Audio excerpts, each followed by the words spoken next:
Jim Bowie, Jim Bowie, he was a bold adventuring man. Jim Bowie, battled for right with a powerful hand. His blade was tempered and so was he. Indestructible steel was he. Jim Bowie, he was a fighter, a fearless and mighty adventuring man. He roamed the wilderness unafraid, from Natchez to Rio Grande. With all the might of his gleaming blade, he fought for the rights of man. Jim Bowie, he was a fighter, a fearless and mighty adventuring man.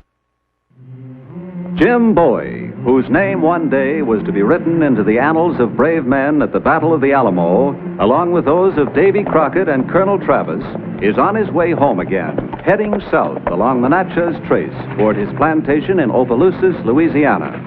Plantation owner, adventurer, Jim Bowie is always coming home because he's always going away, looking for new lands, new timber, and new adventure.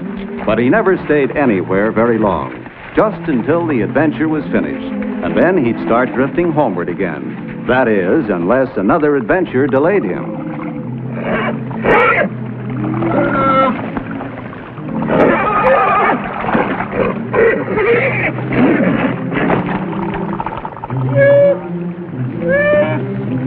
Hey, now, look at this. Hello, Mrs. Bear. Now, you keep away from me now. I'm not a hunting bear. You keep away from me now. I got a fine, dependable weapon, which I'll have to use on you if you don't keep away. Go on, go home. Scat. Now, I don't want to shoot you, Mrs. Bear. But if you don't keep away now, I'm warning you.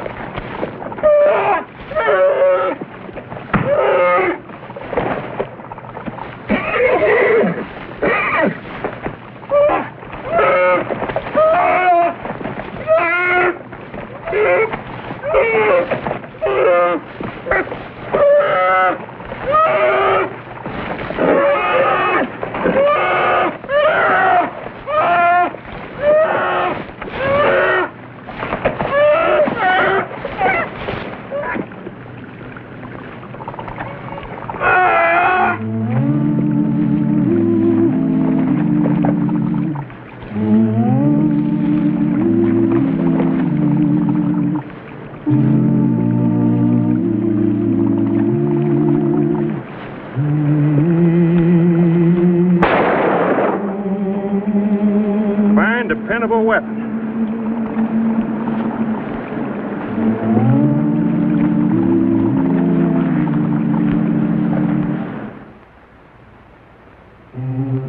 It wasn't the first time a flintlock muzzleloader had misfired and nearly cost Jim Bowie his life. After the encounter with Mrs. Bear, he was determined to have a weapon that would match her claws, a weapon he could depend on. So this is the story of how the blade that was later to be known as the Bowie knife was born.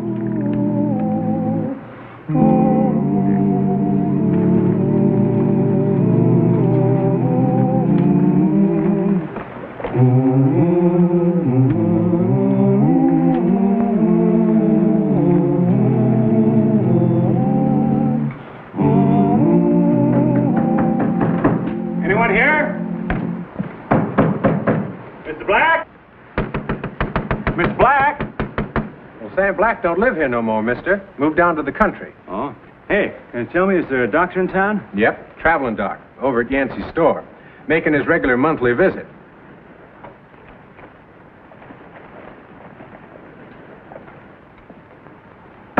One more day and you'd have had a bad case of poisoning of the blood. Clean it up good, Doc. Hey, mug of ale for my friend Jim Bowie, and a mug for me to keep him company. Every time the doc comes around, this thieving bunch of riffraff moves in. Keep your eye on Gypsy Joe and Louie and the cash box. You want that blanket? It'll cost you $1. Here's some mail, Jim. Well, thank you, Yancey. Well, here's quick healing to that arm of yours.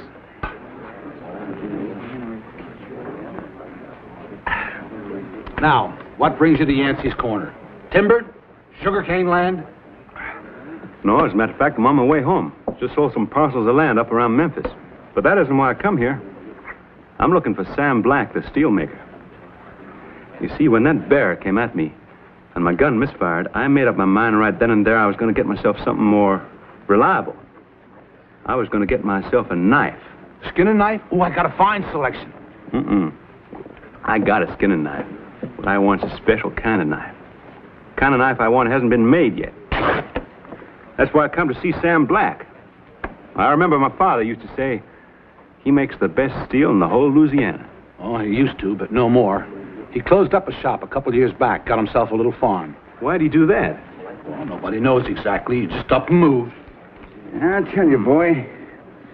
I'm going to give you some ointment, some fresh bandages. I want you to use them. If you don't, you're going to have trouble. Oh, I'll use them, Doc. I'll use them. How much owe you? Oh, with a salve, $1. $1? That's a fair enough price. Here you are. I've got you $10. Oh. Hey, Yancey, you pay it, will you? Put on my bill. Thanks. Now keep that clean, you hear? Yes, I will. Thank you, Doc. Where's this farm the Blacks have moved to? Bayou La Tourneau. Straight south by the river road, about 6-7 miles. Yeah? I think I'll go have a talk with Mr. Black. I want him to make me a knife. So do a lot of people. I can sell anything he makes. If you can persuade him, let me know, huh? Oh, maybe a little of this gold will persuade him. Thanks for the ale, Yancey. I'll see you on my way back. Right.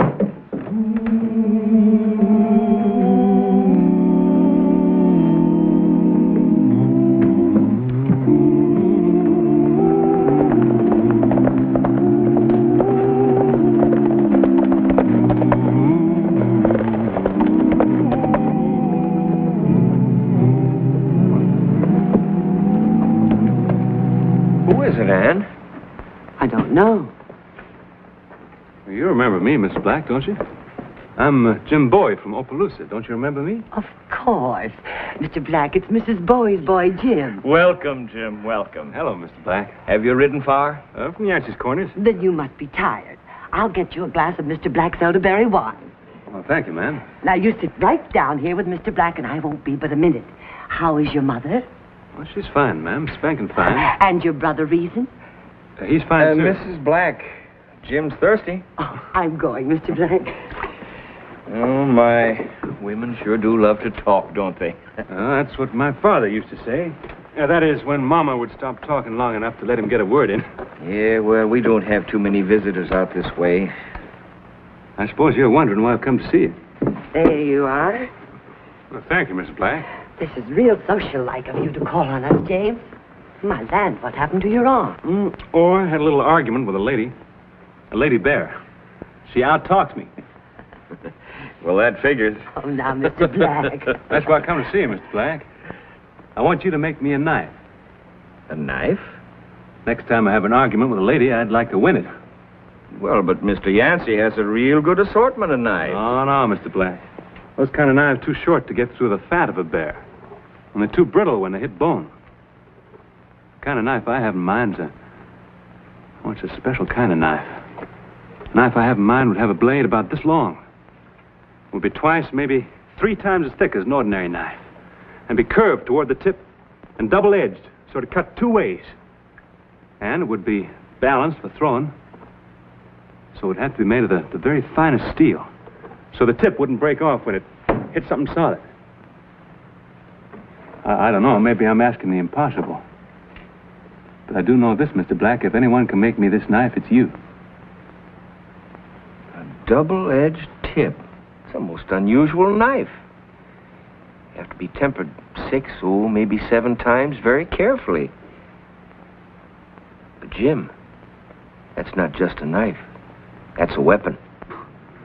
That's right, Mr. Black. Knife doesn't misfire, and it's always loaded. Yeah, an awful lot of work. Well, I'll supply the muscle and the sweat. All you'd have to do is supply the knowledge. That knife does fire my imagination, kind of like a challenge. 2 years ago, I would have accepted it, but now I can't even see my wife's face across the supper table. I'm just groping around in a world of shadows, and it's getting worse. why I closed up my shop. Things will be different tomorrow. We're going in to see Dr. Hogue at the Corners. He wrote us that he has some fine new spectacles with imported German lenses. We've been saving our money for it. Oh, I almost forgot. Here's another $1. Mr. Creary paid his milk bill. Spectacles. Even if we could afford them, there's no telling how much good they'll do. Jim, I think whatever the Lord wills, we have to accept. Mr. Black, if the doctor can't help you, I mean, if the lenses do make you see again, will you make me the knife? Well, Jim, I'd be happy to. Now that that's settled, you'll be staying for supper, James. It'll be a pleasure, ma'am.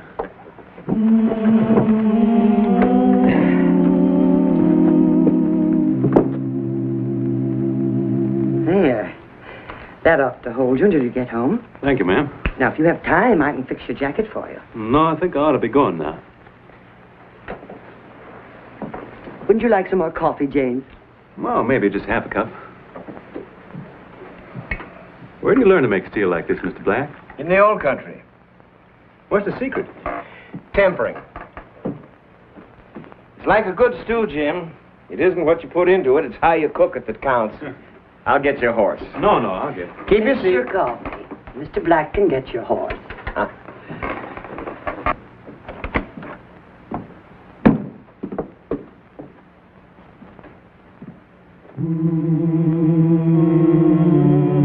I encourage him to do all he can. Gives him confidence. You're not only a good cook, you're a wise woman, Mrs. Black.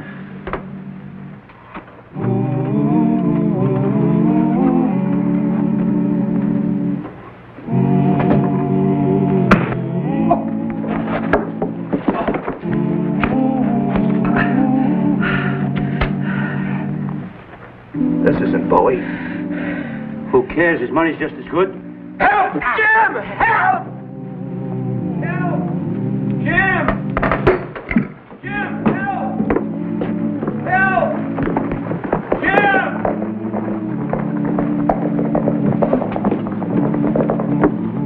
Mr. Black, what happened? You all right? Are you all right? Somebody hit me on the head and took all my money. Who was it? Did you see him? No, I didn't see him. Did they say anything? Yes, one of them said, "This ain't Bowie." Then they were after me. All that money gone now, we can't get your spectacles. Don't you worry, Mrs. Black. Your husband will get his spectacles. Just have them at Yancey's store first thing in the morning.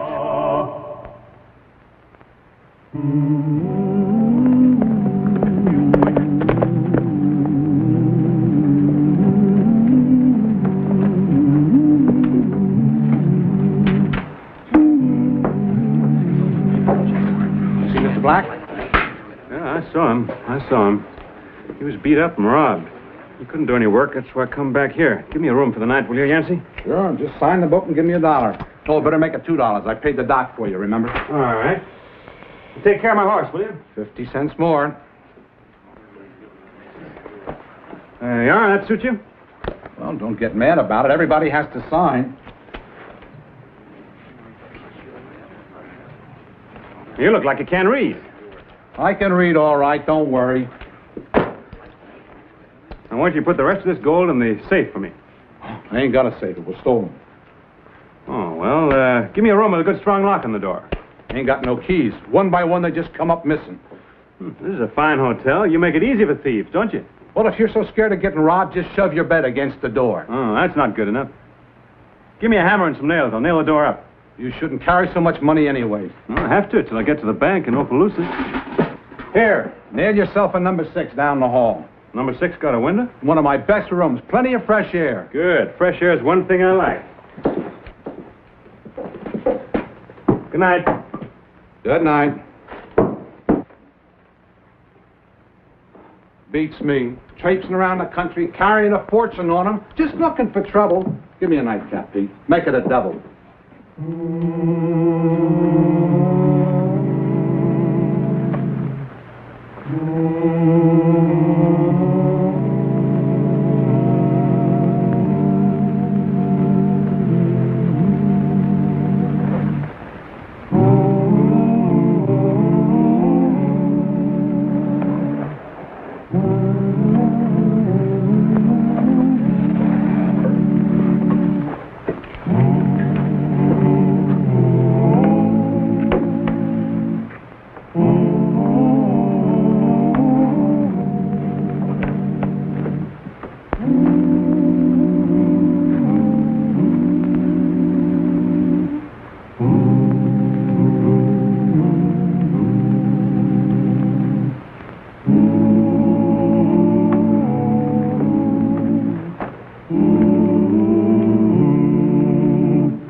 right, Jim? Yeah, I'm fine. Just been entertaining a couple of visitors.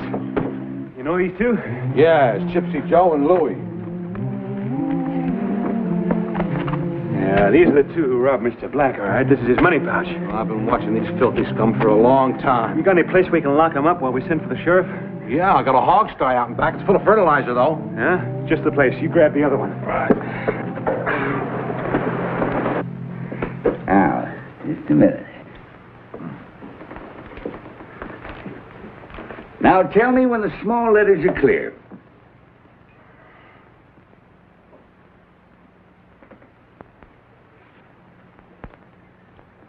Yes, now they are. I-O-E-T-C-E. I tell you, Sam. I don't blame you for grinning, Jim. Looks like you're going to get your knife. Oh, I wasn't grinning at that.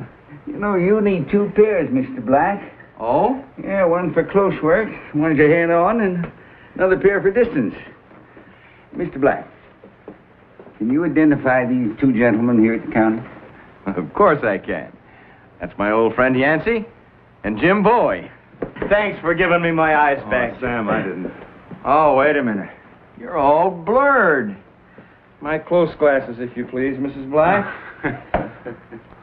Yeah. Oh, thanks again, Jim. Nice to see you, Yancey. How about this?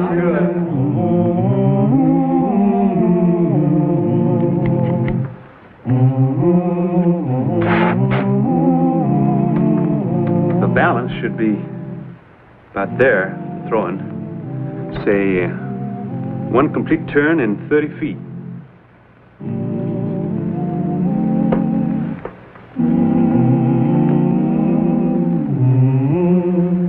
Light the force, Jim. Yes, sir.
Perfectly fine.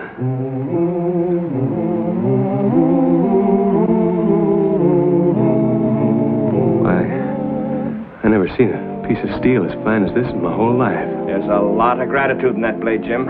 Come on outside. I want you to throw it. Huh? Come on, come on. Yeah, it's all right. Now, come here, Jim. That tree right... Uh-oh. Mrs. Black, please. Thank you. Yeah. That tree right there is about 30 feet. Go ahead and throw it. It's such a beautiful thing. I hate to risk it. Oh, it won't break. You sure? I'm sure. Go ahead. All right. That's wonderful. Both their knives are in the tree, mister. Now we're even. It's Gypsy Joe and Louie. They broke out. Joe, your quarrel's with the sheriff. My quarrel's with him, Yancey. I got a welt in the back of my head to prove it.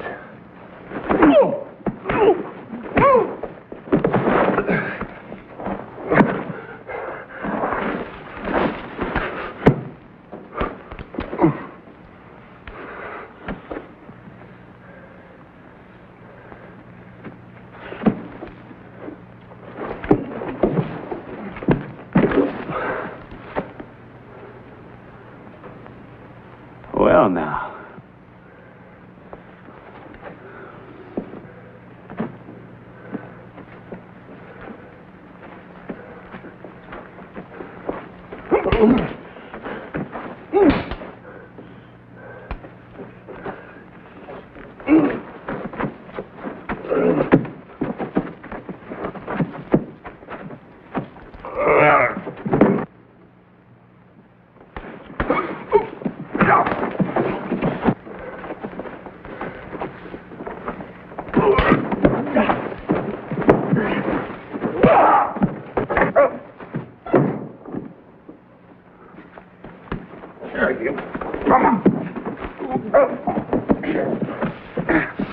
Yeah, I'll take that, Yancey. Come on, you two. Back to the hog style. And Yancey, will you keep him there till the sheriff gets here? Oh, it worked fine, Black. Just fine. Yeah, there's just one defect. Which I'll remedy right away. Come, Mrs. Black.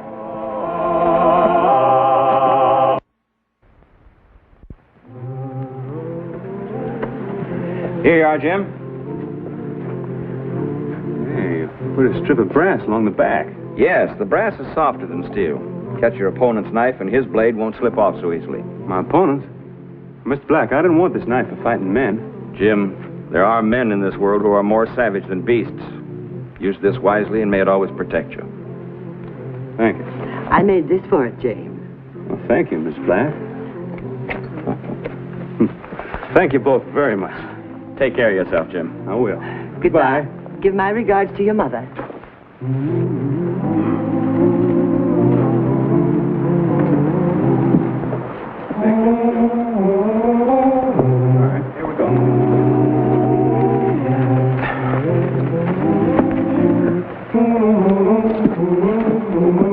This is the true story of how the knife was born. The knife that was to grow in legendary feats until it was known the world over by the name of its inventor, the Bowie knife. Jim Bowie, he was a bold adventuring man. Jim Bowie, battled for right with a powerful hand. His blade was tempered and so was he. Indestructible steel was he. Jim Bowie, he was a fighter, a fearless and mighty adventuring man. He roamed the wilderness unafraid, from Natchez to Rio Grande. With all the might of his gleaming blade, he fought for the rights of man. Jim Bowie, he was a fighter, a fearless and mighty adventuring man. Jim Bowie, he was a fighter, a fearless and mighty adventuring man. Jim Bowie, he was a bold adventuring man. Jim Bowie, battled for right with a powerful hand. His blade was tempered and so was he. Indestructible steel was he. Jim Bowie, he was a fighter, a fearless and mighty adventuring man. While today Americans acclaim Thomas Jefferson's foresight in adding the vast lands of Louisiana to our nation, the decades that followed the purchase were troublous. Animosities died slowly. Latin blood boiled at real or fancied provocation. But nothing was troubling Jim Bowie. He was heading for Shreveport on a red-hot land speculation, with nothing on his mind but pleasant things.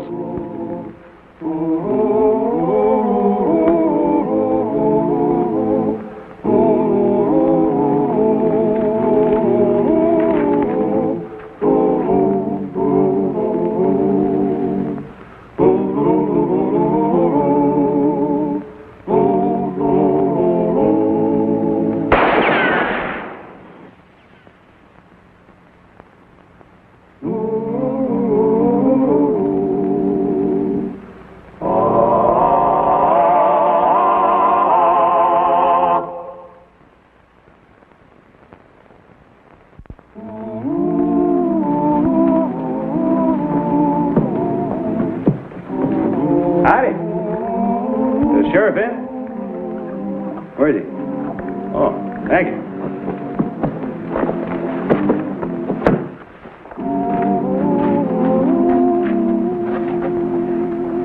And put me in a nice piece of lean bacon, about 2 pounds, 5 pounds a meal. Is there an ugly old alligator in here by the name of Carson Singletary? Now, that's going to be an old rooster with the name of Jim Bowie. How are you, boy?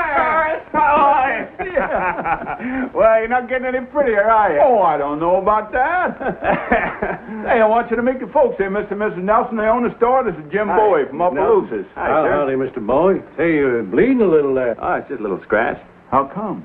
I stopped to look at the dead man. Where? Up the road, 7-8 miles. Man with a red beard? That's right, big man with a red beard. That'll be Mal McDonald. Yeah? His horse come home last night. His boys have been looking for him ever since. Oh? How was he dead? Knife in the back. This was beside the body. Let me see that. Society de Tricolor. Just like on Quinby's. Yeah, same sign, same silk, knife in the back. Same thing happened to Ed Quimby about 6 weeks ago. It's got to be a Cajun. Why? Well, it's French, ain't it? And then there was a lot of barefoot prints all around Ed Quimby's body. Looked like a big Cajun kid. Was there any barefoot prints around McDonald's body? I didn't stop to look. That's mighty slim evidence, Cars. Well, that's enough to stir up a heap of trouble. There's already a lot of bad feeling against the Cajuns here, and this is just going to make it a lot worse. Oh, why can't people understand each other? Now I got to go and break the news to Miss McDonald. Mr. Nelson, I wonder if I could trouble you for a little hot water. I think I ought to wash this off. Well, let Sarah do it for you, Mr. Bowie. She's real handy at that. Take him in the back room. Very kind. Sarah.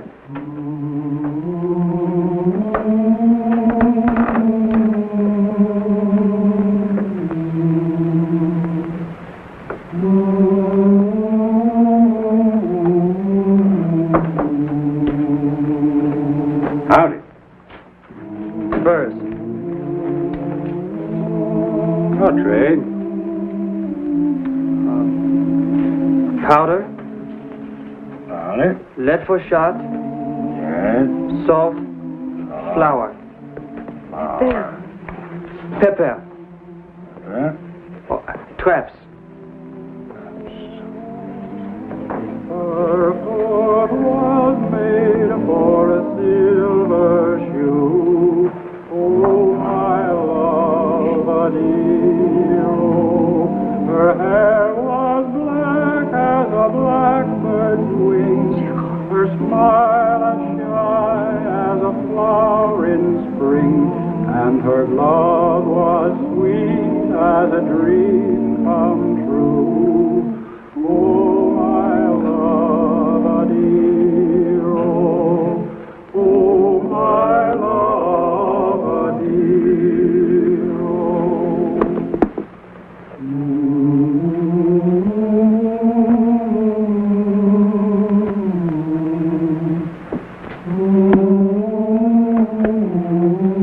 Now, we're even with this.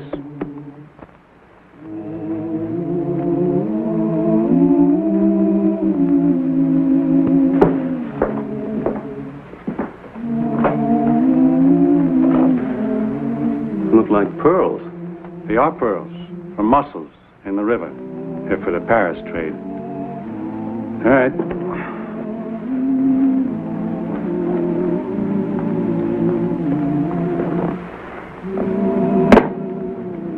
Now.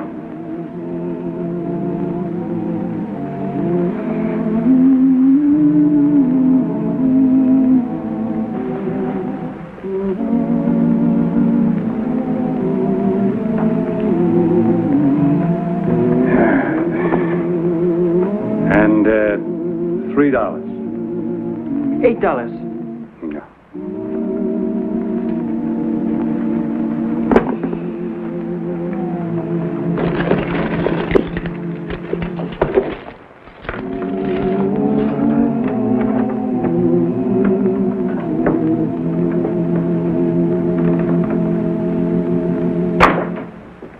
How'd Miss McDonald take it, Cos? Nell, she took on something fierce. Huh.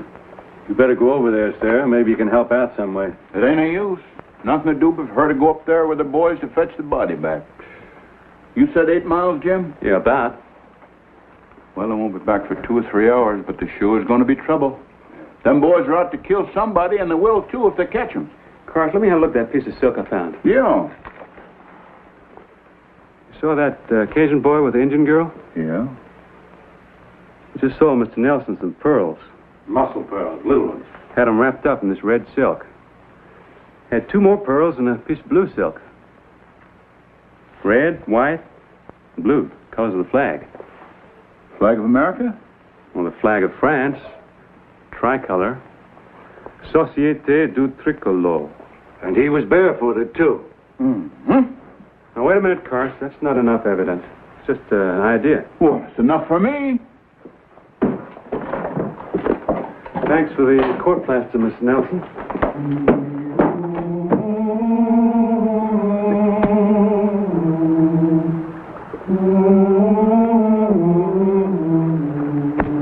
Wait a minute there, boy. I want to ask you some questions. What about? About a murder. He did not do it. No? Well, then where'd you get this piece of silk at? Well, where'd you get it? You won't answer, huh? Well, you better come along with me to He jail. did not do it. He only... Be quiet! You only what, son? You better come to jail. Fella. All right, young fella. Calm down now.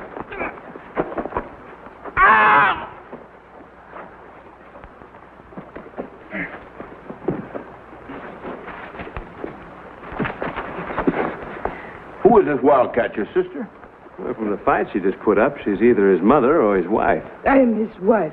Come on, son. You better come with me. Go home, Justine.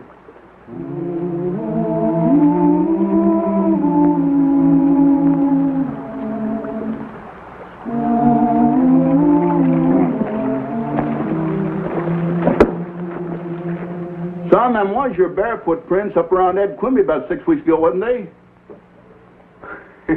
Talkative young fella, ain't he? Well, then you take a crack at him. I can't do nothing with him. Not me. I'm not the sheriff. No. Now listen, you dumb, stupid, stubborn mule, you. Do you want to save your neck or don't you?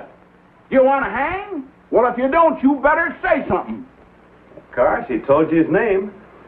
My name is Jérôme Girvantin. Oh, I know that, and that's a very pretty name. Probably named after Napoleon's brother. Yes, monsieur. Look, I don't care if he's named after Tecumseh's uncle. Why won't he talk? Well, maybe he's protecting someone. Is that it? You're protecting somebody?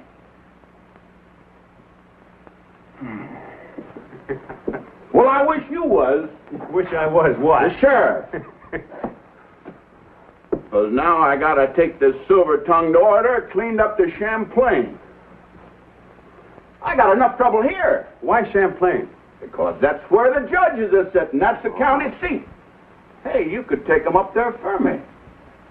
I'll make you deputy sheriff. I'm on my way to Shreveport. I know, but it won't be out of your way now. You can drop him off and leave the horse there, and you go on about your business. I'd do the same thing for you, Jim. Maybe it'd be simpler to hang him here. No, he's got to be tried first, don't he? Maybe not. Look at this. Holy! Look at that rope. Why, they fixing to hang that boy. Let's have him, Sheriff. Give us that boy. Bring him out or we'll come in and get him.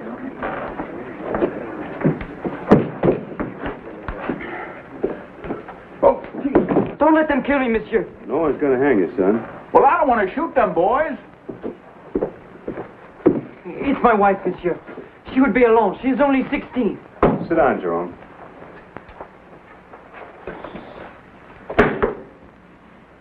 What's the matter? You scared of that thing?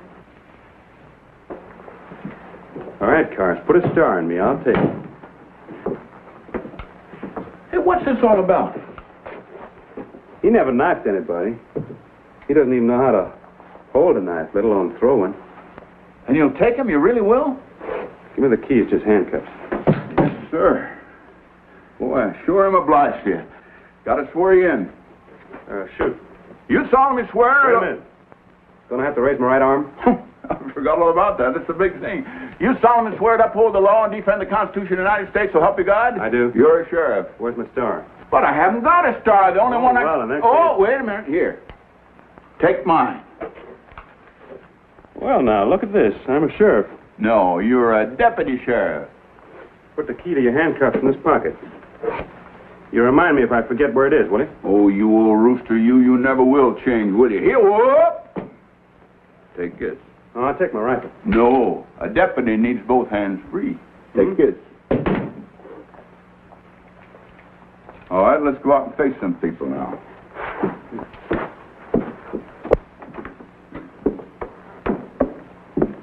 Turn him over peaceful, Sheriff. Now, just a minute, John. Folks, there's a couple of horses tied off over there.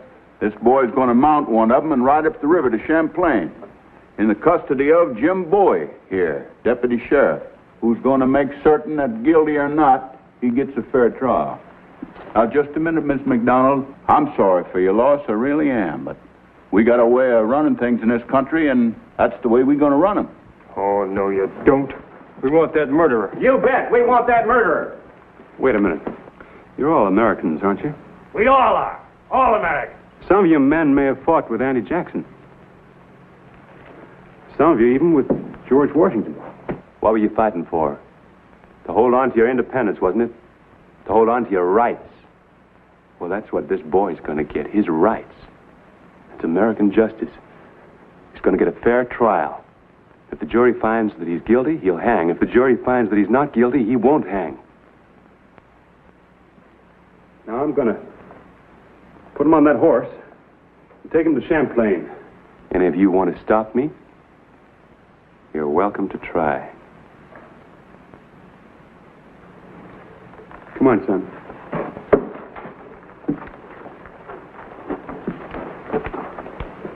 He's going to hang now.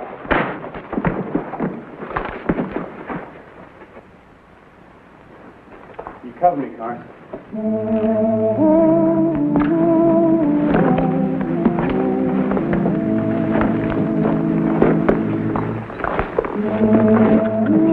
Come on, boy, let's get going.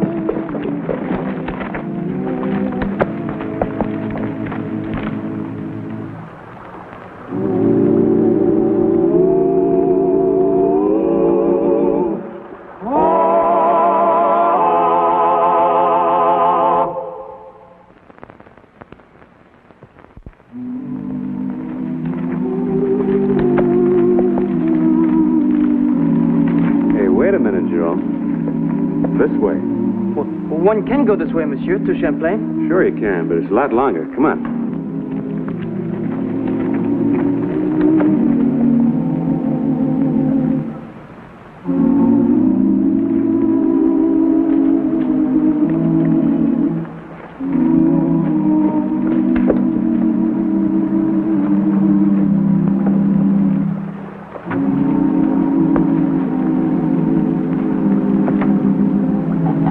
Don't, monsieur, please.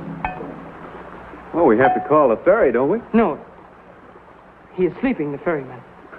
We'll wake him up. We're not going to swim it. Yes, we can swim it, monsieur. Further down, for nothing. Look, I'm not that poor. Why don't you want me to ring it? Because... Yeah? Ring it, monsieur. No. Why don't you want me to? Tell me. This is the ferry of my father, monsieur. That is my house across the river. Oh. Well, it was my house until... Until what? Until I got married and got a house of my own. So now you don't want your folks to see you wearing handcuffs. That it? Yes, monsieur. I didn't kill those men, monsieur. I didn't kill them. Who did kill them? I don't know. Father, no!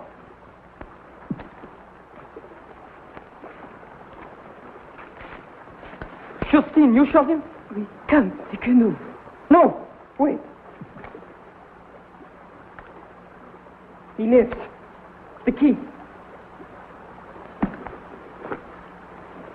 I will take you into the bayou. There no one will find us. No, Justine, I cannot. Why not? They would have hung me back there in the village. He fought for me. He's taking you to prison. No, to court, to be tried. They will try you and then hang you. Come. No.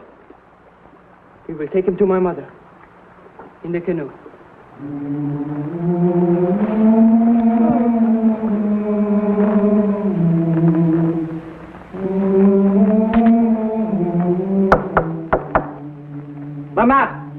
Maman, it is I, Jérôme.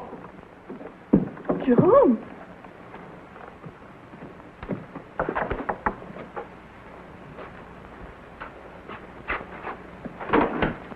Enter, Justine.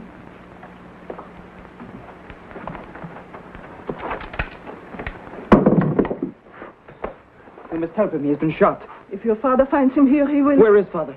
At a meeting with his société, but he will return. Then we must hurry. The bullet, get it out. How? I don't know. A needle, a crochet needle, a knife, anything. Try, Mama. Who shot him, Jérôme? Justine. He is a sheriff, a deputy. She did not understand. She was trying to save me. He is a good man. He was kind to me. He was taking me to Champlain to be tried for murder. Murder? You did no murder? Did you? An American was murdered yesterday. I have been charged with it. And with another 6 weeks ago. On their bodies was found the same sign. Société du Tricolore. Société. They would have killed me, the friends of the dead man. But he saved me. Saved my life. Now we must save his. Please, Mama.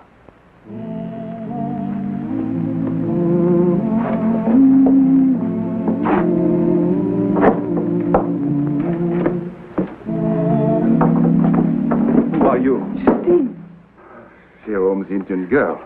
I am his wife. His broomstick wife. I am not his broomstick wife. We were married by a priest. Where is Jérôme? Where is he? Where? I am here, Father. Yes, you are. I warned you not to come here. I told you I would kill you if you came here. I know. And yet, you came? I had to, Father. Then I will have to kill you. Jacques! Stop! Are you mad? He tore up the flag my emperor gave me. But he was angry, Jacques.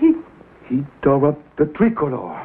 But you drove him to it. With your société, with your senseless hatreds, with your murder.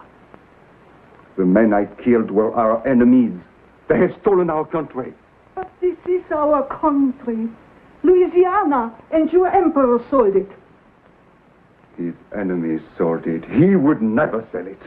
But it is sold. It's done. It's past long ago. You are here.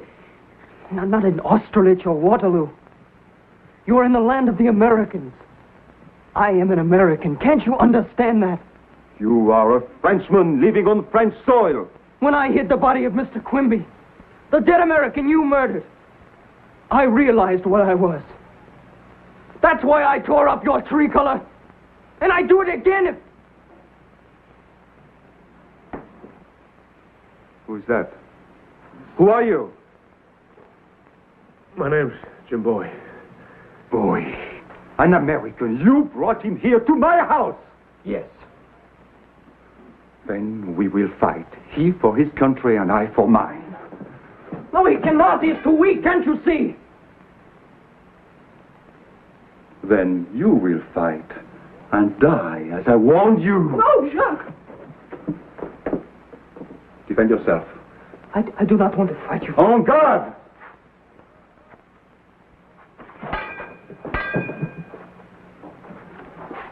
My parents came here from Nova Scotia. Here I met my wife, and here our son was born. He's a fine boy, my son. You should meet him. Father, I am your son.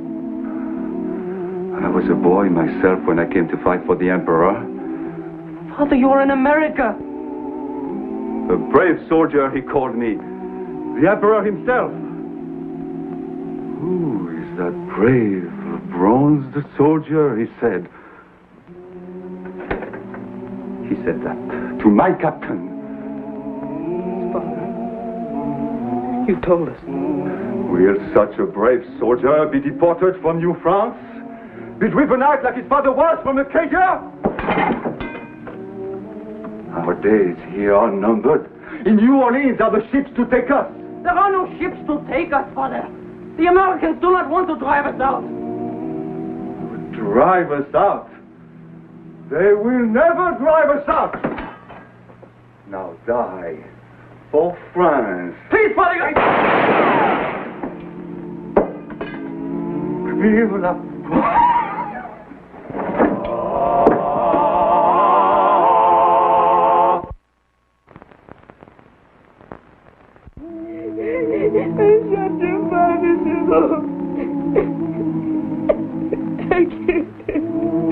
You had to do it, Justine. It's all right. She didn't kill him. Look. Will you look at this? A rifle bullet. Just dug it out of the mantle. You did not shoot him, you understand? I didn't? No, Justine, you didn't. Jerome, will you go for the priest? Yes, Mama. But I am still his prisoner. That's all over, boy. I'll take care of it in Champlain. Go on now, take our horses.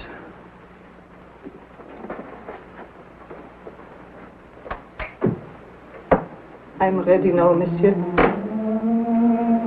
For what? To go with you to prison. Why? I killed my husband. No, you did not. My bullet killed him. Will you get that in your head, ma'am? Your arm is dead. You could barely lift the pistol. Your bullet missed. Mine was the one that hit him. I'll explain it to the judge in Champlain.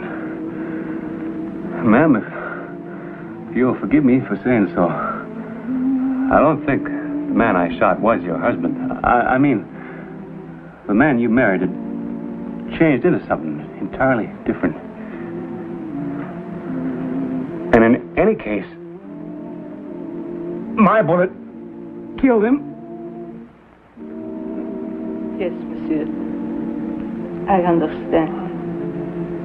I also understand why my son admires you. You are a good man, monsieur.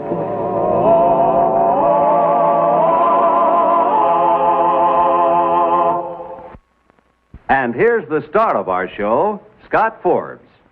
Hello, everyone. Hope you enjoyed tonight's show. And we'll be with us again next week for another exciting adventure in the life of Jim Bowie.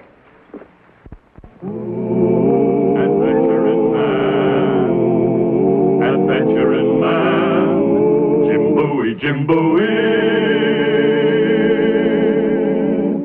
He roamed the wilderness unafraid from Natchez to Rio Grande.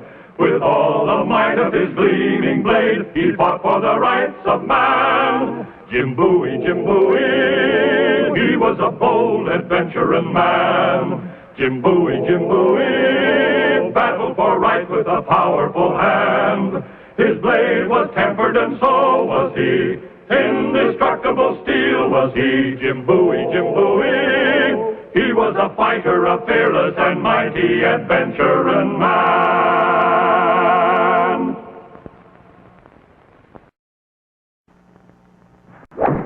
Jim Bowie,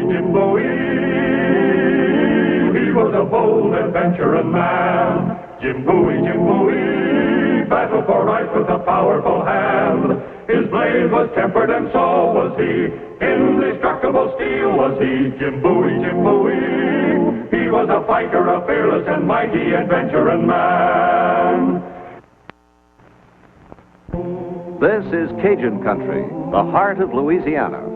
Here, the French Acadians, driven from their homes in Nova Scotia, cling to their ancient customs. Now, 20 years after the American purchase of this land and 20 miles into the wilderness, it is still French, and it looks as though it will remain French forever.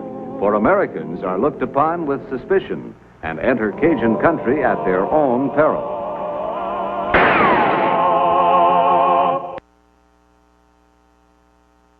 shot, monsieur?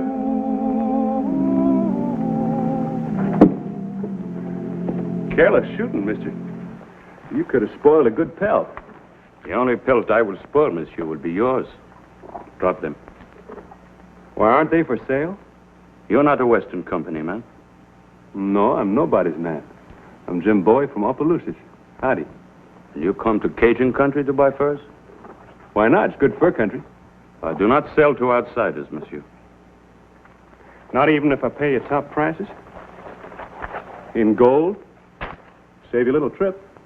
You won't have to go to the rendezvous. I sell only to the Western company, monsieur. You go to rendezvous yourself, perhaps you can buy furs, but not from me. Now drop them.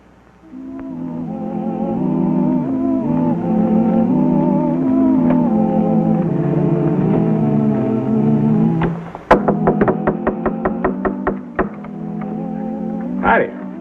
My name's Jim Bowie. I'd like to make you an offer on your furs. Everywhere in the Cajun country, it was the same. The trappers refused to deal with anyone but the Western company. Why?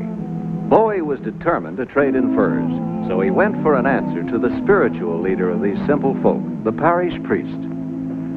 You are wasting your time, Monsieur Bowie. You will have to do business with Georges Legon of the Western Company. But why? Sit down. They have a charter granted by the King of France 100 years ago. Well, this is 1829. Louisiana isn't under the rule of any French king. It's America. That charter isn't worth the piece of paper it's written on. The Western Company claim exclusive right to all furs taken in this wilderness. Oh, it's wrong, Father. It's wrong. Trappers can sell their furs to whoever they want, whoever gives them the best price. I have told them so. This rendezvous, it's an open market? I mean, the trappers go there to sell their furs to the highest bidder, don't they? Yes. All right. I'll be at the rendezvous myself with a sack full of gold. I do not think that would be wise, monsieur. Wise or unwise, Father? I'm going in the fur business. It's time the Western Company had a little competition. Yes, but... Thank you, Father. Goodbye. Goodbye, my son.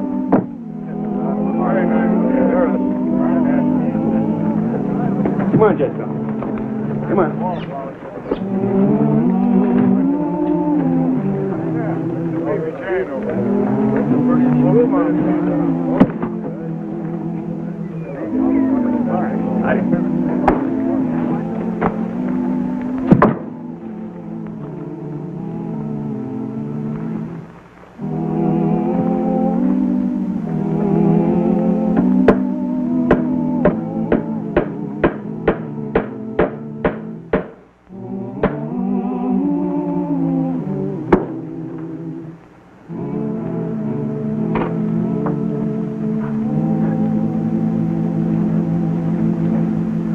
Howdy, folks.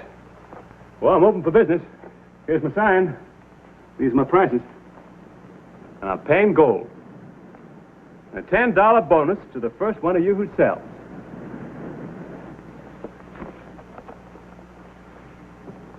And I'll better any offer you can get elsewhere, prime pelts or not.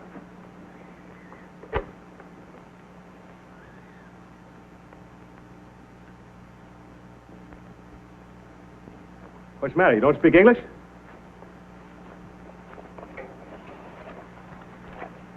Vous avez des peaux? Moi, j'ai beaucoup d'argent. We speak English, all right.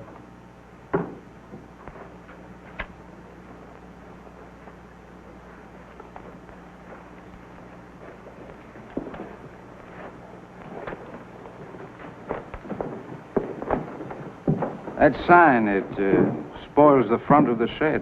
Hmm? No more than a Western Company sign spoils the front of that building. The Western Company sign is permanent. You better take yours down. Well, I thought I'd keep it up here till the rendezvous ends. For you, it's ended now. Take it down. Well, I don't think my family would like that. Family? I don't see any family. Well, here's my brother, and here's my uncle. They say the sign stays. And they're both faster than you and your pistol.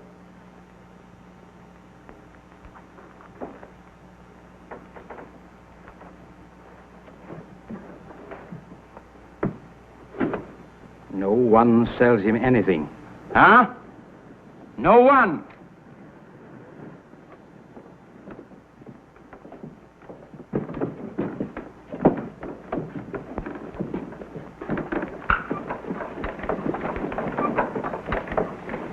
Oh. Look, Father. $6 for me. A good price, daughter, but not good enough. It will do no harm to talk.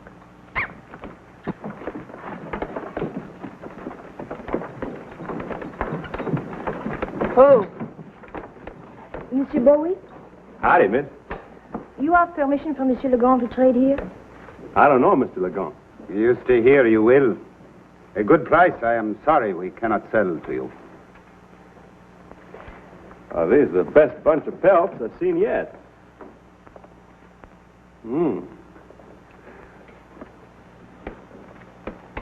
For you, I'll raise my price $1. Perhaps no one has told you, you cannot buy furs from Cajuns.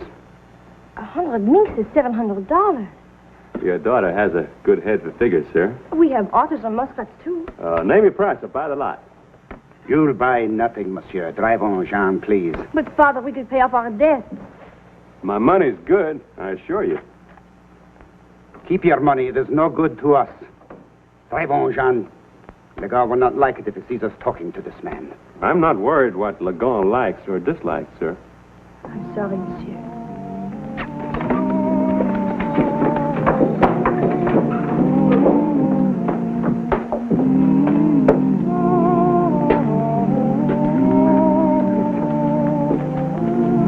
Mug of ale, please. How about a little company, Father? Please. Thank you.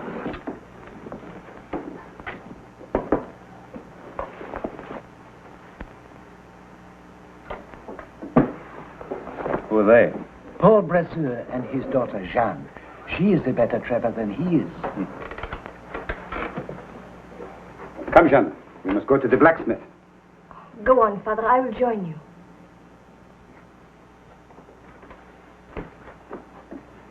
She spoke about a debt to her father. What's she mean by that? The trappers, they are all in debt to Legon. He owns the store. The furs never quite get them even. Ah, bonjour, Father. Legon, take care.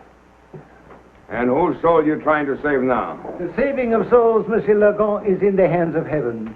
Should you ever come to my church, we could discuss it.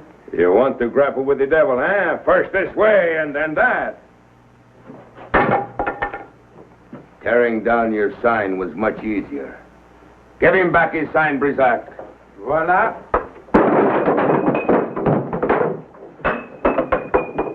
It is only because you're a stranger I excuse your ignorance. Put the sign on your mule and go. Well, Mr. Legon, you tear down signs, you break chairs. What else do you do? Cheat these frightened people? Do not try my patience, monsieur. When will your patience be tried? When my back's turned? Your back is not turned now.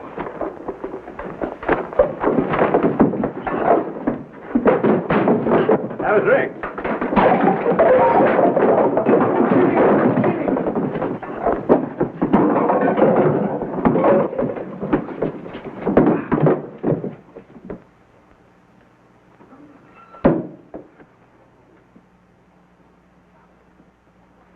Drop it! Go on. Now, Legon, you tore down my sign. You're going to put it back again. Go on, pick it up.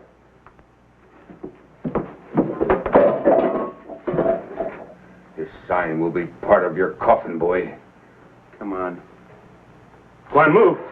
You too. Hurry up. Jean, give it to me. I do not approve of violence. There need be none.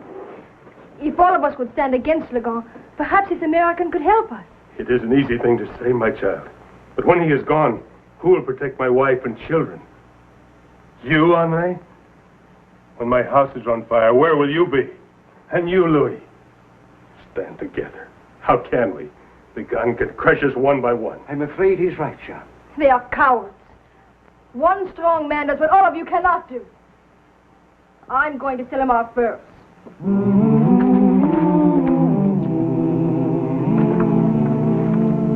Father Michel tells me that you're a better trapper than your papa. Well, I have a better reason to be. Yeah? I want to live in New Orleans. Do you think I like these clothes? I want silk and lace. I want to wear furs, not trap. You want to trap a husband, huh? Yes. An American husband? Why not?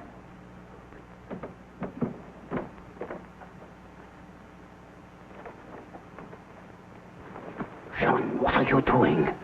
I have sold to Monsieur Bowie. But you cannot put those pelts back in the wagon. If your daughter says so. Jean, tell him you have made a mistake. You do not wish to sell. I do want to sell. I have sold. $50 Spanish gold slugs. 30 of them. Oh, look, Father. We pay Legon what we owe, and we have enough till next rendezvous.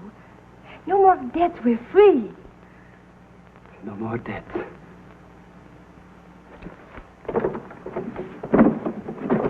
Hello.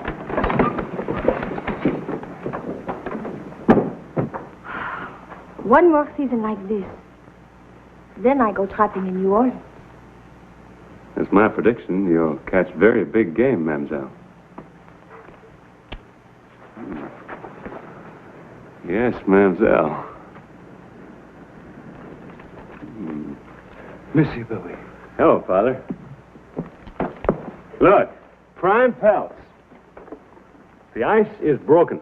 Don't do this. Sell them back, I beg of you. Sell them back. I'm going to buy some more. Monsieur, you are an outsider here. The Cajuns know only this land. Trapping furs is their living. Please do not bring harm to these simple people. I'm not bringing harm to them. I'm giving them a good price. And I'm not an outsider, Father. I'm an American. So are you Cajuns. You know that. Why haven't you told them? I have told them. I have reasoned with Legon. From them, silence. From him, laughter. But now it is more serious. But she came to me. She wanted to sell the furs. Sell them back. Let me bring Brazil here with his money. Well.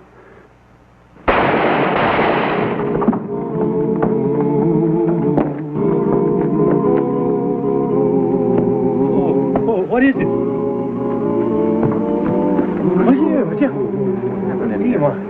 What is it? Who did it? You did it, American.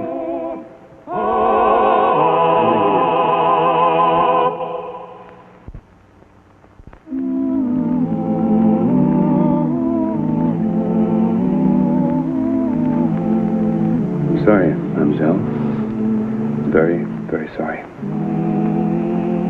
It's not your fault, monsieur. It is mine. Take her to my home, Annie.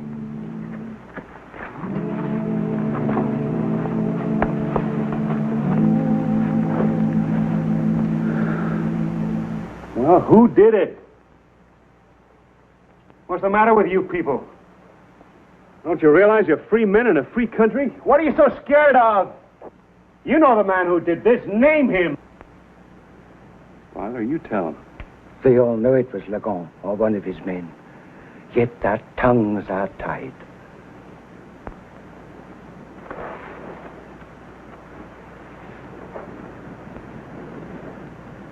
Give this to the girl.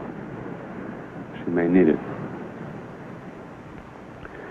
Well, I'm in and out of the fur business fast. Wasn't my fault. You heard what the girl said. What do you want me to do, Father? What did you want to do, my son? Go home to Opelousas. And that's just what I'm going to do.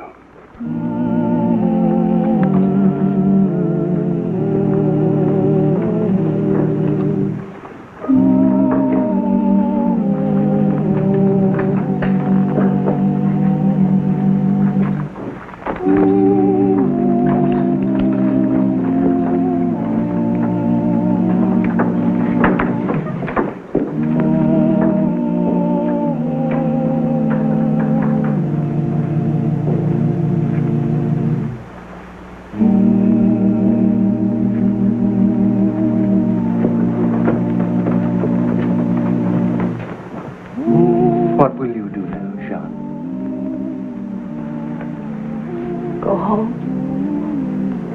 Work the trap lines. And will you not pray for your father's soul? Yes, Father. I will pray for his soul. And for mine.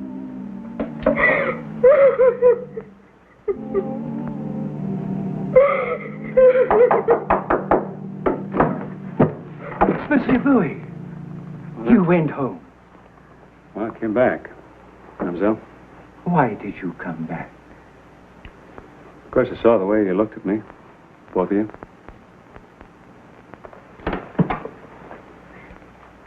You think it was my fault, don't you? I didn't say that, monsieur. I said it was my fault. Oh, no, it's not your fault. I came down here, didn't I? I stirred things up, didn't I, just to make a few dollars? All right, then, I got to take the... I've got to assume the... The moral responsibility, monsieur. That's it. All right, I take it. I assume it. I don't like to feel like this, but I do, and I want to do something about it. Well, it's nothing to laugh at. Where's that $50 gold slug? The gold slug? The one I picked up in the street. Oh, I did not give it to her yet. Oh. Here it is. A $50 gold piece. There are probably no others like it in the whole of Louisiana. Oh, yes, there are. There are 29 others. Were they found in your father's pocket? No, they were stolen. So if Lagon has them, he'll find it mighty hard to explain how he got them, won't he? What difference will it make? No one will dare accuse him. I'll accuse him. To accuse him is one thing, to convict him another. Mademoiselle, would you be willing to swear that your father had 30 of these? Of course he had them. But would you swear it in court? Yes. You ride a fast horse? I can. My horse is back at the church. I want you to take this letter to Captain Marsh in Natchitoches. Yes. You'll know what to do. Your other knife, monsieur, it is underneath those papers. Oh, thank you. One more thing, my son. No? I was not laughing at you. It always makes me happy to see a man get on the side of the angel.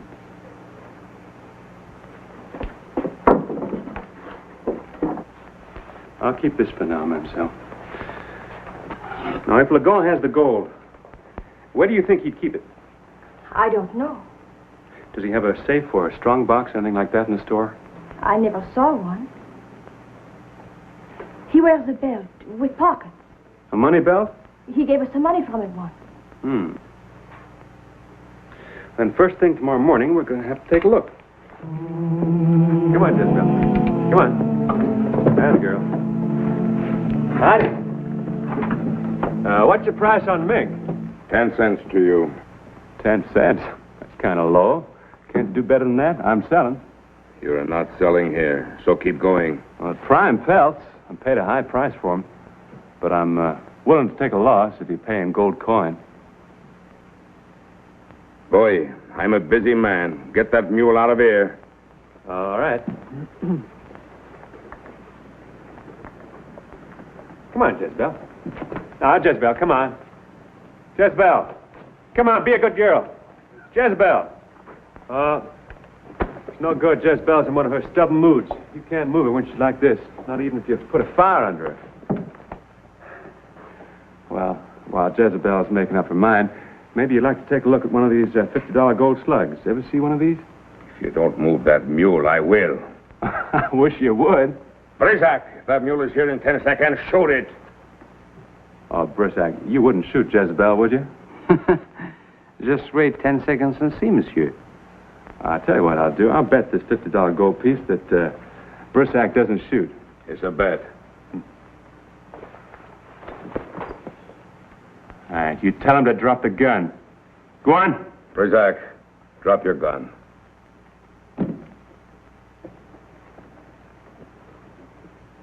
Take off your shirt, Lagon. You take it off.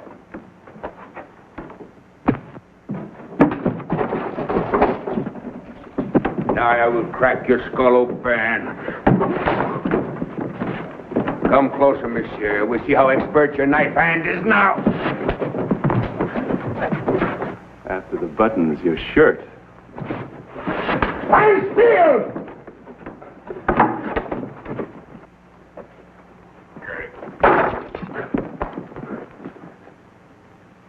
shirt, and then the money belt and the gold you took from a dead man's body. You will never get it from me, boy. Never.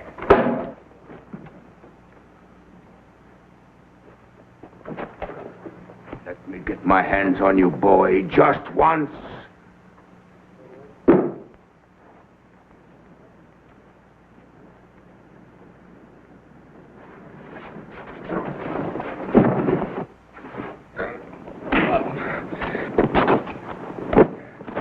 Now the money belt. Well, now, look at this. It's the gold I gave Brasseur. Only the murderer could have this. Stop him! Get a rope! Let's hang him! Now, wait a minute. There's going to be no lynch rule here. Come on. On your feet.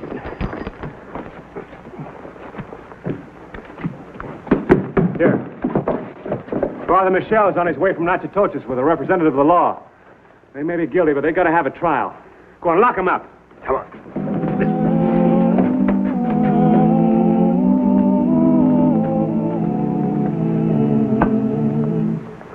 Oh, Jezebel, you beauty. You've earned yourself an extra special feed.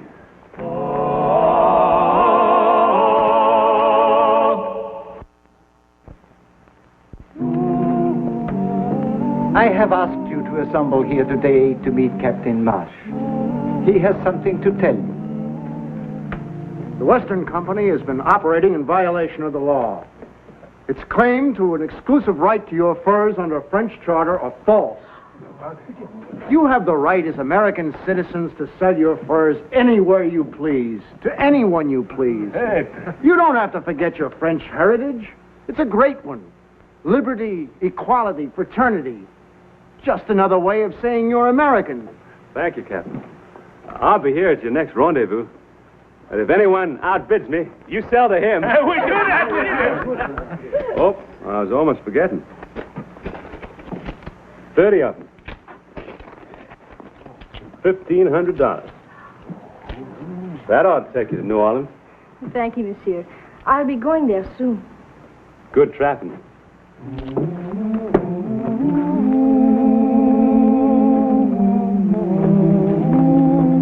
I will, monsieur.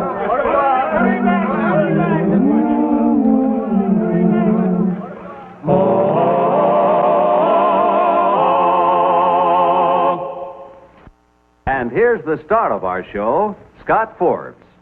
Hello, everyone. Hope you enjoyed tonight's show. And we'll be with us again next week for another exciting adventure in the life of Jim Bowie. Jim Bowie, Jim Bowie. He was a bold adventuring man. Jim Bowie, battled for right with a powerful hand. His blade was tempered and so was he. Indestructible steel was he. Jim Bowie, he was a fighter, a fearless and mighty adventuring man. He roamed the wilderness unafraid, from Natchez to Rio Grande. With all the might of his gleaming blade, he fought for the rights of man. Jim Bowie, he was a fighter, a fearless and mighty adventuring man.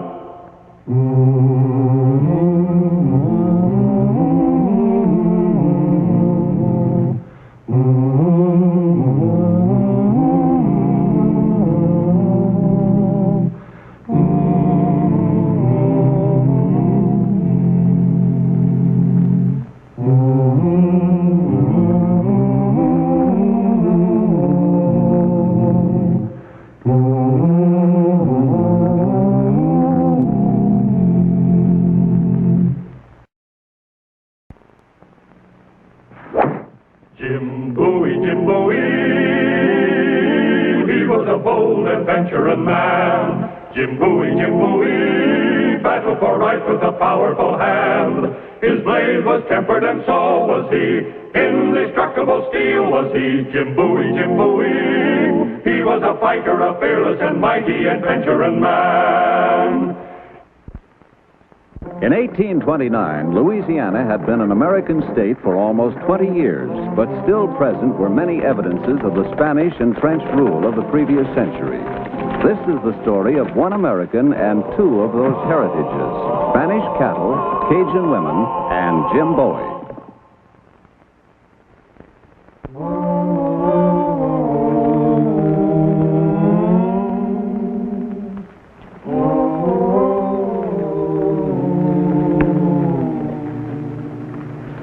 Hey, Rafe Bradford. Jim Bowie. How are you? You ought to know better than to try and rope them Spanish cattle.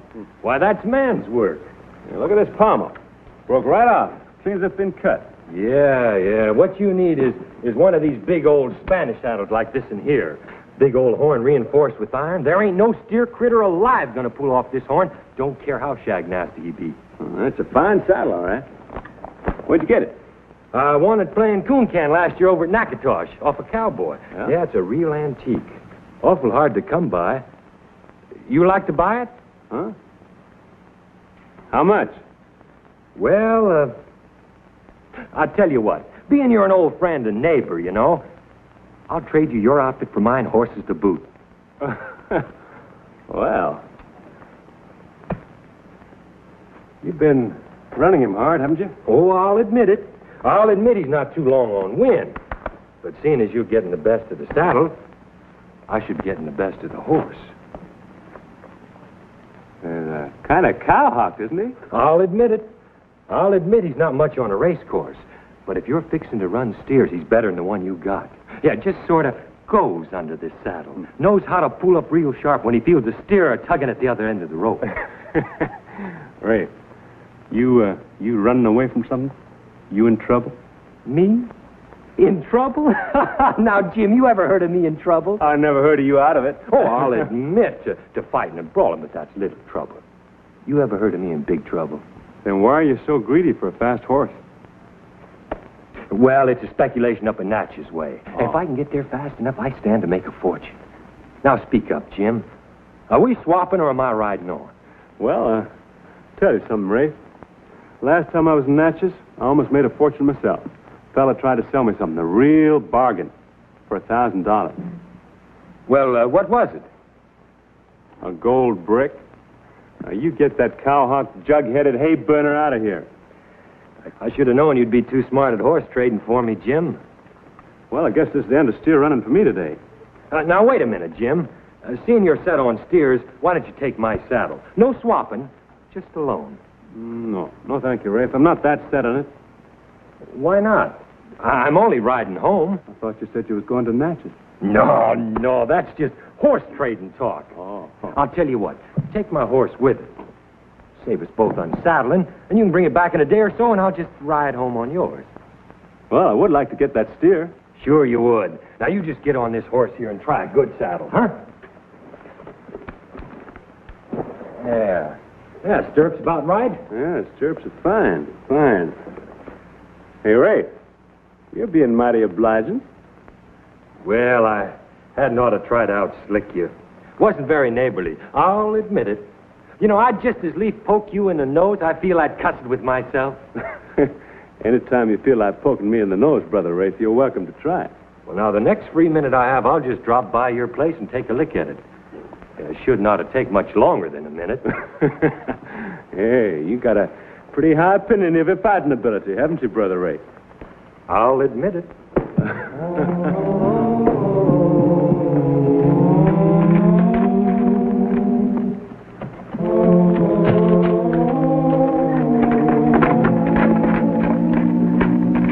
Halt where you are, monsieur. What is this, a robbery? 1,000 pardons, monsieur, but we are pursuing someone, and you have much the appearance of the man we seek. Except the horse and the saddle are not the same. Well, I'm glad to hear it's not me, gentlemen. Who is this fellow you're after? A man by the name of Bradford. Monsieur Rafe Bradford. Rafe Bradford? Seems I've heard that name somewhere. My name happens to be Jim Bowie. I am Francois Lepre. This is Jean Roussard, my cousin. Say, what does this critter Bradford look like? I passed a couple of fellas on the trace. Well, he has much the same appearance and coloring as yourself, monsieur. We have never seen him, of course, but one thing we are sure of. He is riding a white horse with a Spanish saddle and a red Indian blanket. Spanish saddle? You mean a rig with a high pommel and antique leather? Monsieur, you have seen this saddle? Have I seen him? I talked to a man on such a saddle not 2 minutes ago, about a quarter mile back on the trace. Merci, monsieur. Merci beaucoup.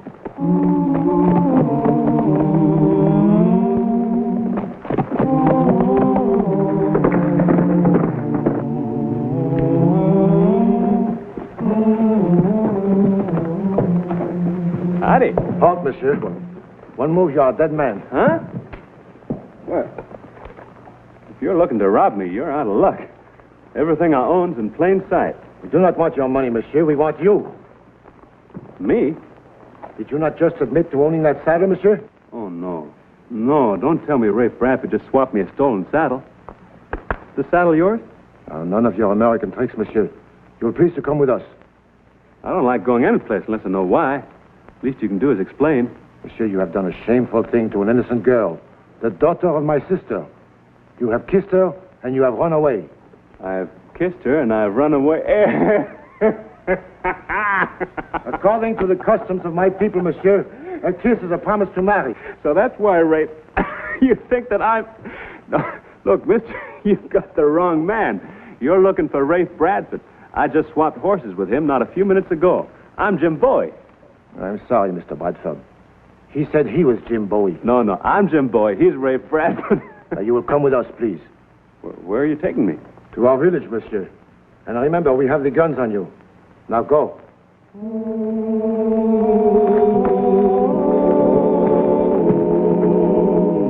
Thus was Jim Bowie escorted to an unwanted wedding with an unknown bride, pondering the while on the perversity of fate and the perfidy of friendship. In the clannish Cajun fishing village of Bayou Baptiste, Jim was a foreigner, therefore a curiosity.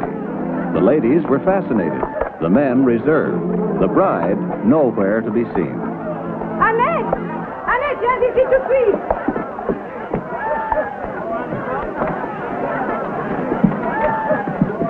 Howdy, man. Ce n'est pas la même personne, maman. Qu'est-ce que tu dis? Non. Imbécile, qu'est-ce que tu as fait? Oh, you fool! This is not the man. Come on, what do you say? Mais non, ce n'est pas la même personne. This is not the man who is betrothed to my daughter. But this is how you described him, tall and dark. And what is most unmistakable, he was riding a white horse with a Spanish saddle and a red Indian blanket. True. The saddle is the same, but the man, no, he's not. Oh, gentlemen, I'm sorry to tell you that that's what I told you. Oh, monsieur, 1,000 pardons. Jean, the knife. Oh, thank you. This is what comes from trying to please a woman. I bet. Did you tell me that I was mistaken for this young lady's intended husband? Oui, monsieur. And this is what Rafe Bradford was running away from? Uh-huh. Why, he's plumb crazy. You are a friend of the scoundrel, monsieur? Oh, I have a nodding acquaintance with him, ma'am. Just nodding. How come you mistook me for Rafe Bradford? Hadn't you ever seen him before? Mais non, monsieur. The men of the village, we were out getting shrimp while he was here. It's too bad, monsieur. But in Bayou Baptiste, there are not enough young, unmarried men to go around. Oh. So Monsieur Bradford, although an American, was found to be acceptable. The marriage of my niece was permitted with the greatest reluctance, monsieur. You must understand how she feels. The disgrace. Yeah, she's so pretty, too. Only a real monster of a man would run out in a beauty like that. Madame Rojan is a poor widow, monsieur, with no one to protect her good name except me, her brother.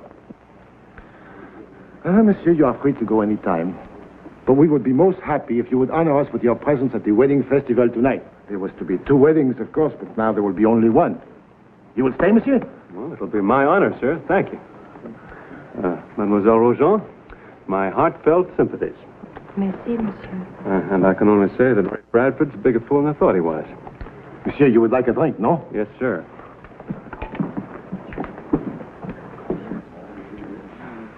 Annette, do you see him? Quel bel homme. He is even more desirable than the other. Mama! Oh, you had your chance and you lost it. Look, the whole village is laughing at us. Allez! What is the matter with this man? He is a stranger. Besides, he is an American. The other was an American also, and has proven even stranger than this one. But I do not love this one. Love. Love. L'amour, ma fille, is a luxury which women cannot always afford. Men are scarce in these villages. This one has been sent to us from heaven, I tell you. Annette, c'est un bon chance. He thinks you are pretty, no? Oui, maman. And he is pretty too. Oui, maman. Très bien alors. Annette, did I not love your father? But certainly, maman. But not before the marriage. The marriage was arranged by our parents. Silence. Que master. Maman, who will arrange this with him? Oh, mon Dieu. Are you not a woman? Have you not the eyes, the lips, the good sense to use them? Maman, I have always listened to you. But this thing, I will not do. Very well, then. Die, spinster. Je m'en fiche.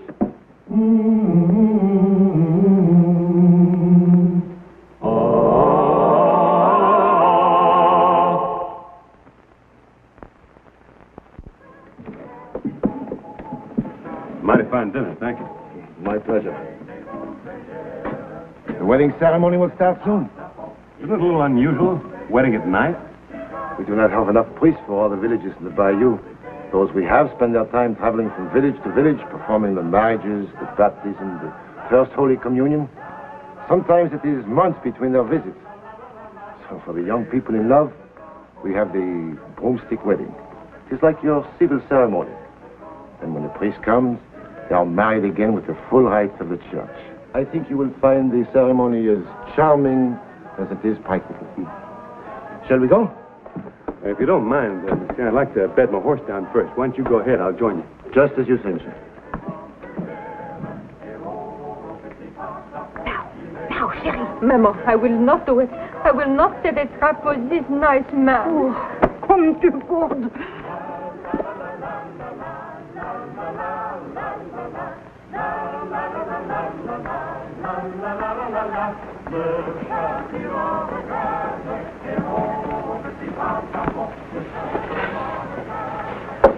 Monsieur, may I speak with you a moment, please? Oh, sure, miss.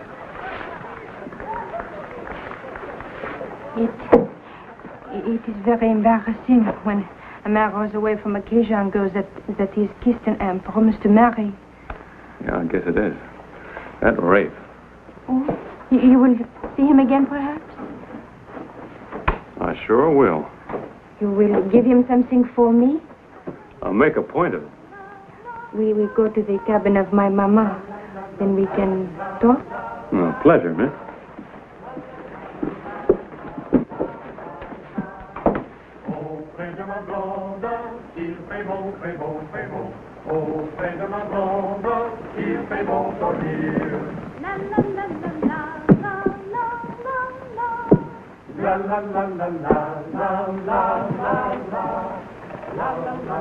Sit, monsieur. Thank you. Oh, monsieur, and this settee, s'il vous plaît? Oh.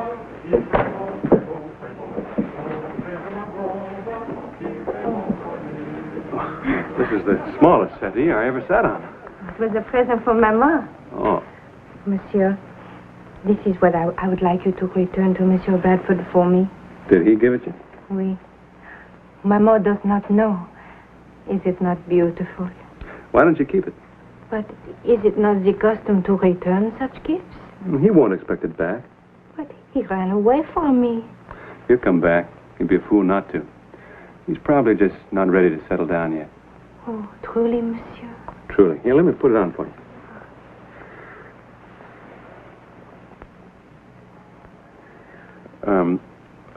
Would you mind lifting your hair at the back here? All right? Yeah, thank you. Monsieur, do you think that I will die spinster? Very much doubt it, miss. You know, I do not think so, too.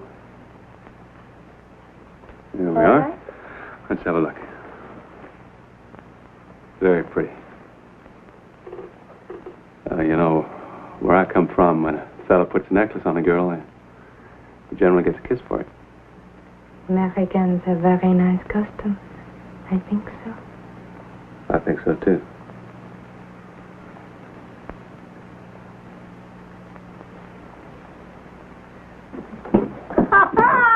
Tu ne pourras pas t'échapper comme l'autre.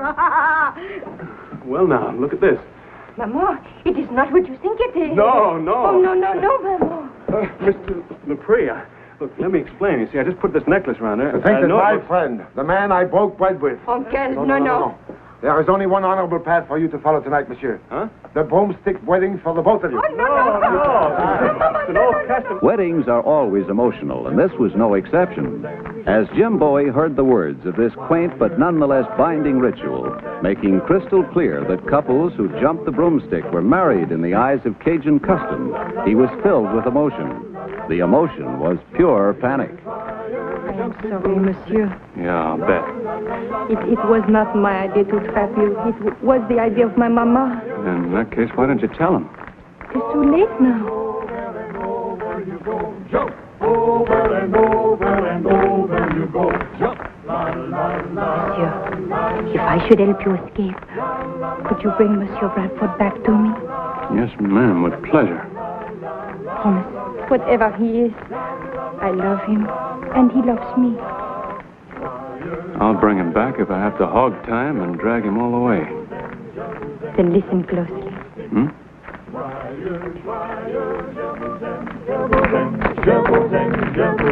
Jump the broomstick. Jump the broomstick.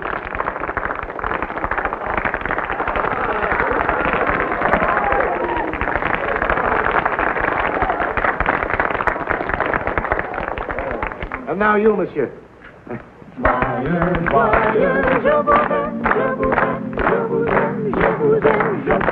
Now, monsieur, you must jump the broomstick cleanly. To stumble is bad luck. Remember, monsieur, it is official and it is binding. May happiness go with you, monsieur. Go.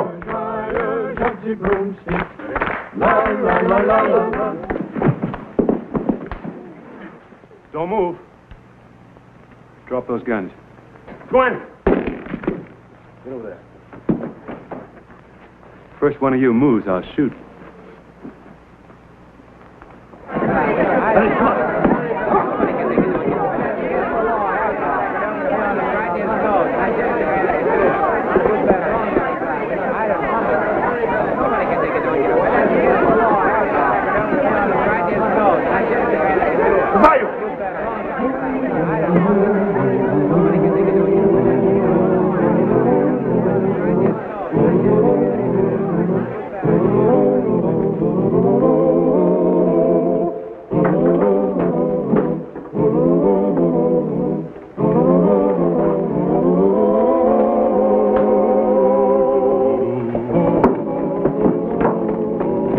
There he goes, over here.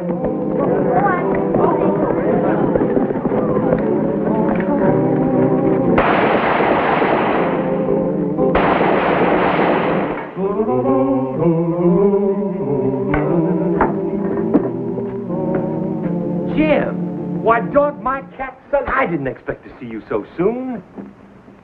I might say the same thing about you, Brother Rafe. Weren't you in a powerful hurry to get someplace yesterday? I'll admit it. One of those things just didn't work out. Oh. You weren't hurrying to any place. You were hurrying from someplace, that's all. Oh, did they catch up with you, Jimmy boy? Uh-huh. And did they take you back with them? Uh-huh. Well, come on, boy. What happened? You can tell old Brother Rafe. Same thing that would have happened to you. They almost got me married. You? You and that black-eyed Cajun? Yeah, Annette. Yeah. Oh, what a gal, huh? Just think, you and Annette. Yeah, just think.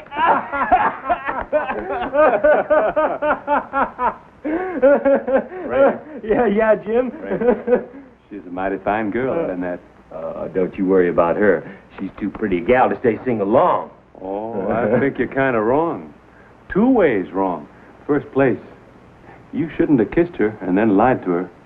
Second place, you shouldn't have lied to me. Oh, what's the matter, Jimmy boy?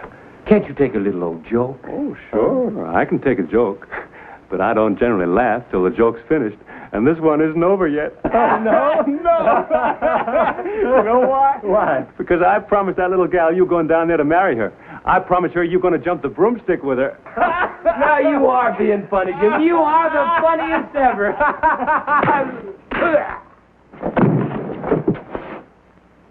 Why, Brother Jim. Now, you going to come peacefully, or do I have to drag you? Oh, now I ain't coming peacefully. And you ain't man enough to get me back any other way. Get on your feet and we'll see whether I am or not.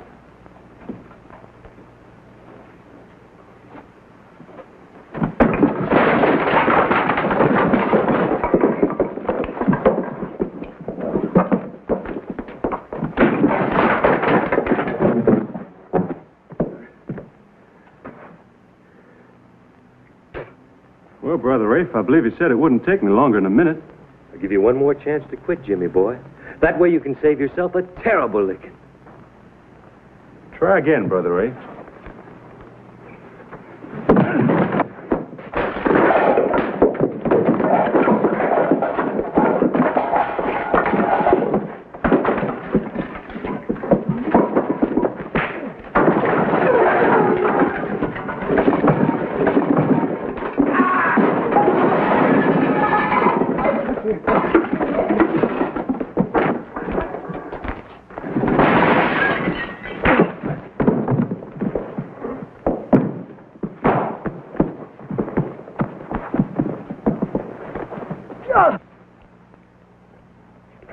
Give up? Why, shucks, no.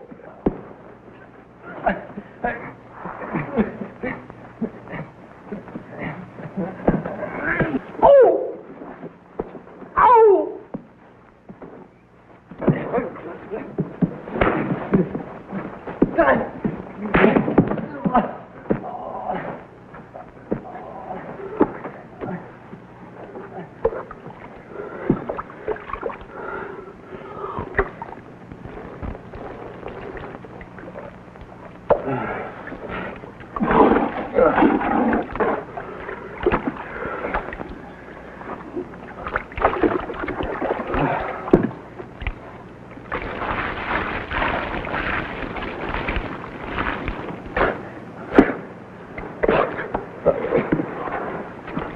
Let me be the first to congratulate you, Brother Rafe. Huh? Oh. Next time we have a sociable little fight, I won't let you off so easy. You won't, huh? Ah. You know, the only reason I lost this fight is because my heart wasn't in it. I got to thinking about that little Cajun gal, and I just couldn't bear the thought of losing her, I'll admit. Well, one thing's for sure, Brother Rafe. You got a real nice place to set up housekeeping.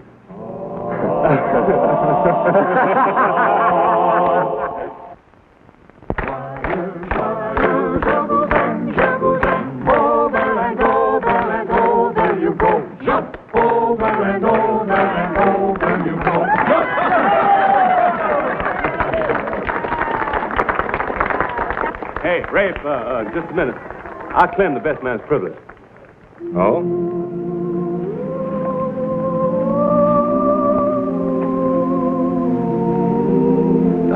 Brother Jim. Wait a minute, Brother Jim. Let's get out of here before he claims more than he has a right to. Thank you, Monsieur Jim, for everything. You're welcome, Annette. Bye. Good luck. Good luck. Monsieur, it was noble of you to bring him back. Oh, not so noble. Just came back from a Spanish saddle. I left in such a hurry, I forgot it.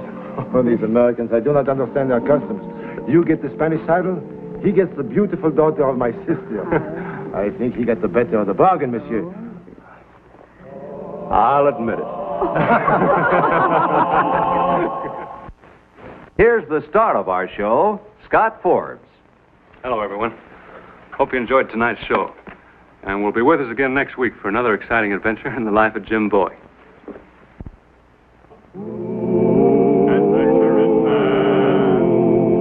Adventuring man, Jim Bowie, Jim Bowie. He roamed the wilderness unafraid, from Natchez to Rio Grande. With all the might of his gleaming blade, he fought for the rights of man. Jim Bowie, Jim Bowie, he was a bold adventuring man. Jim Bowie, battled for right with a powerful hand. His blade was tempered and so was he. Indestructible steel was he. Jim Bowie, he was a fighter. fighter, a fearless and mighty adventuring man.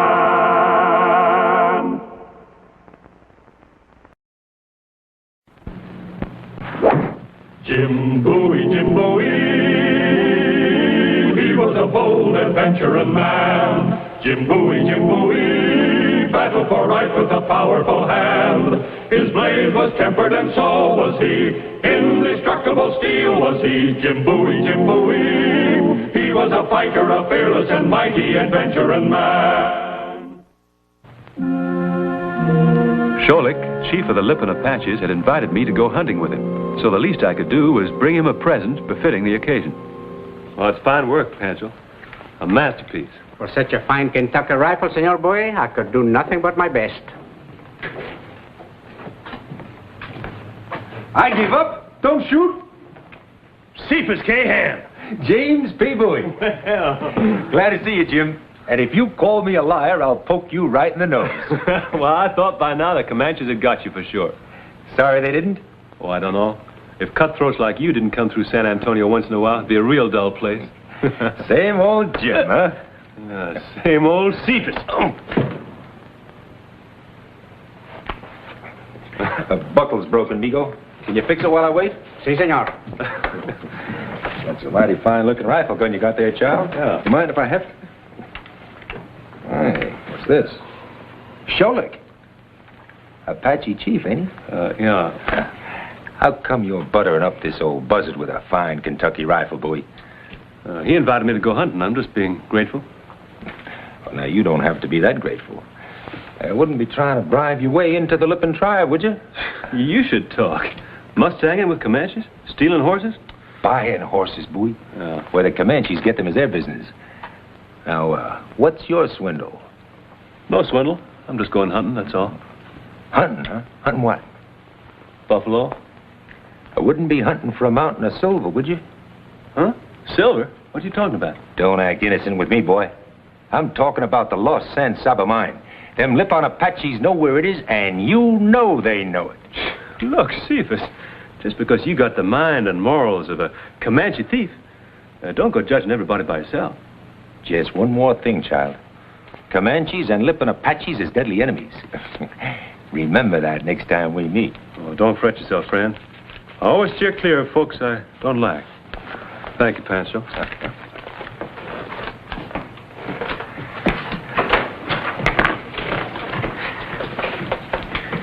You know something, Migo? Wouldn't surprise me a bit if Jim Bowie turned Apache.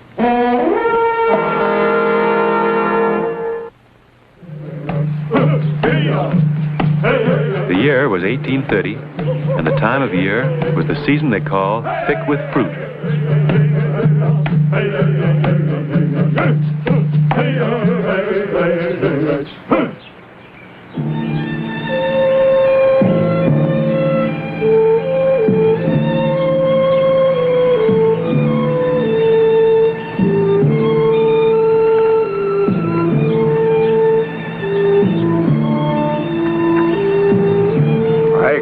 Upon my father the sun, and upon my mother the earth, and upon the four winds from the four directions to witness that this man, by us called Big Knife, is born again a Lippin Apache.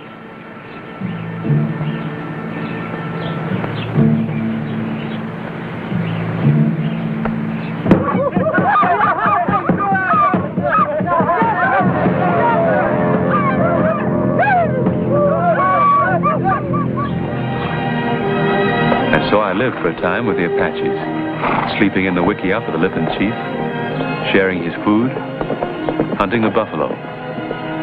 Sometimes joining him and the Lippins in the never-ending war with their age-old enemy, the Comanches.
Cephas. I thought you steered clear of folks you didn't like. Well, how was I to know that Comanche was you? Sure enough, child. Comanches and Apaches is deadly enemies, ain't they? Well, you wouldn't want to scalp an old school friend from Opelousas, would you, Cephas? Wouldn't I? Well, would you? Your Lippins will be up here any minute. You'd better get off of me and get on your way. Not till you tell me where they got it hid, old horse. Hid? What hid? Treasure of the San Saba, child. A lost Spanish mine only the Lippon Apaches know the secret's whereabouts of. Now, you better tell Uncle Cephas where that mine is, or you don't never get up. Well, Cephas, all I can say is...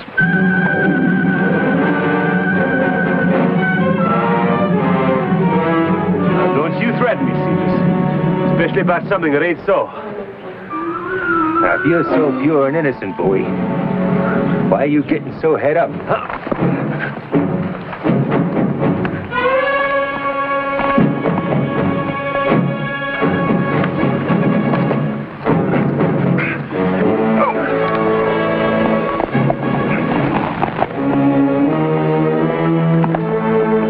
Either I kill you or you get out. Hit me. Not too hard.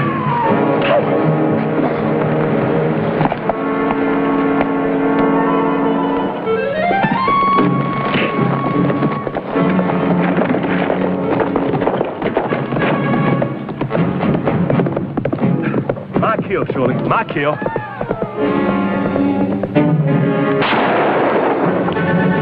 I'll go get him. I'll catch him up. Big Knife act like one big fool. Huh? Big Knife not like blood or white Comanche. Oh, how'd you mean? My kill, Sholik, my kill. Bang!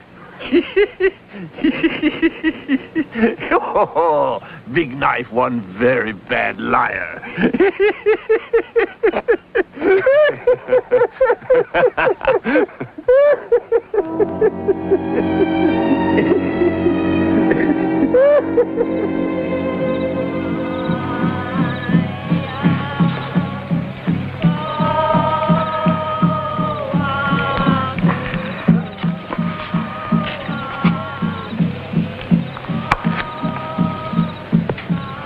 Gracias.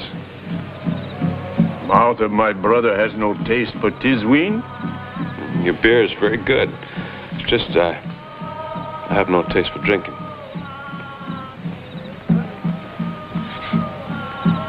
You lonely for white people? Mm-mm. For woman? Stop worrying about me, brother. I'm all right. You go on back and have a good time. Enjoy yourself. Every man have two men in here. Good man, bad man. All the time, good man fight bad man. Sometime good man wins, sometime bad man. Yeah.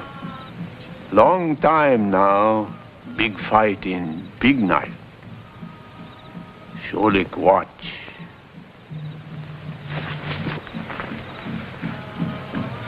All right, then. I'm a liar. I've been lying to you all the time. You want to know why I'm here? I'm not here as your friend, Sholik. I'm not here to go hunting buffalo with you. I'm here for one thing only. To find the lost silver mine. The mine of the San Saba. That's why I came. That's why I'm here. Sholik know long time.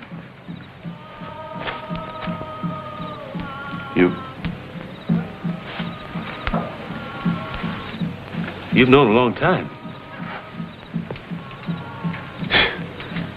Well, if I hadn't told you, what would have happened? What would you have done? Oh, by and by, Sholik cut throat a Big Knife, put scalp on Lance. Can't say I'd blame you. I'll go now. Stay. You want me to stay after what I just told you?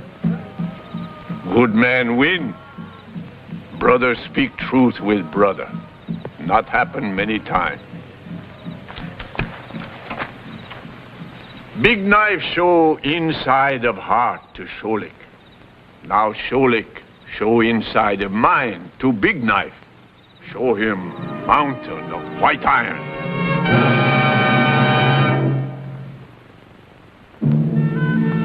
Strange how things work out. By confessing the truth of Cephas Ham's accusation, I'd only won my way deeper into Sholik's affection, but not the affection of Three Hand. The medicine man had long been jealous of Sholik's rule and only looked for a chance to supplant him.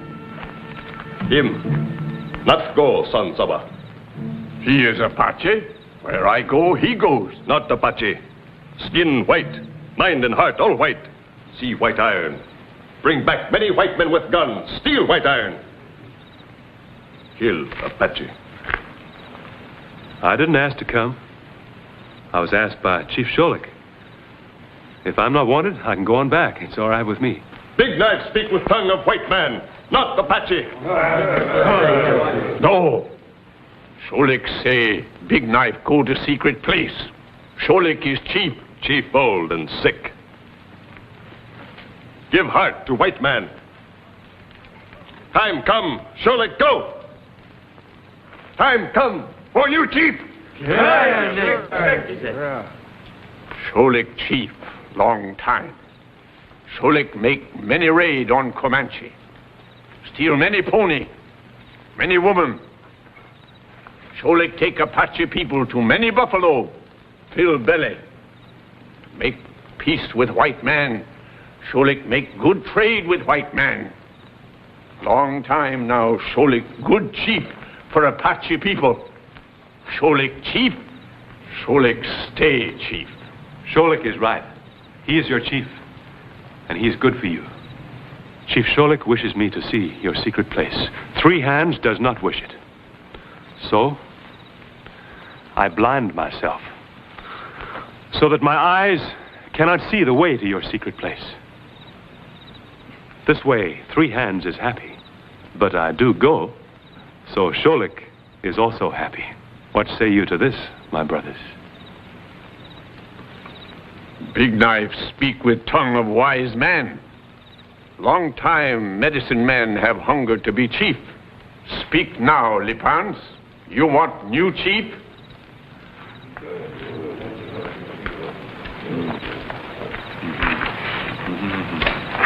Big Knife ride with Apaches to secret place.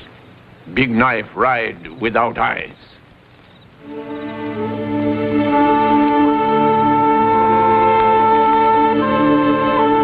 When the day came for the Lipan Apache's semi-annual trip to the secret San Saba mine, I rode with Sholik.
By secret place. Big Knife, no arroyo? Well, I've been up and down 100 of these arroyos. It might be any one of them. They all look alike. Bueno.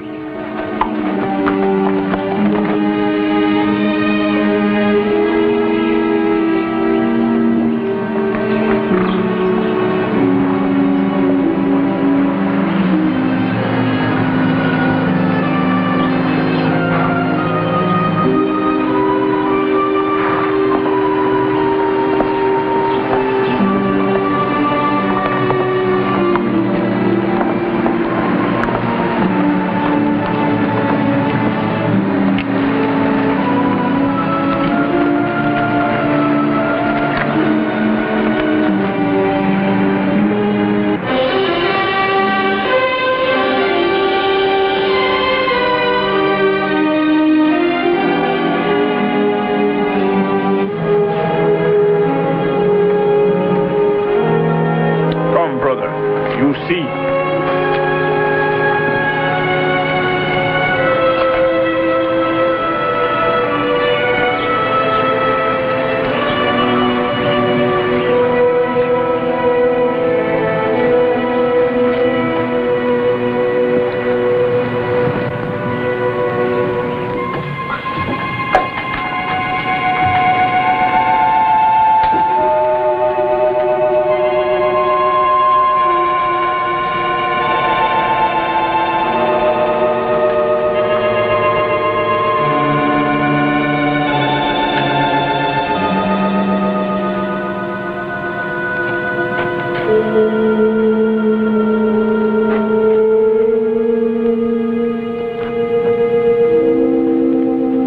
White iron. All.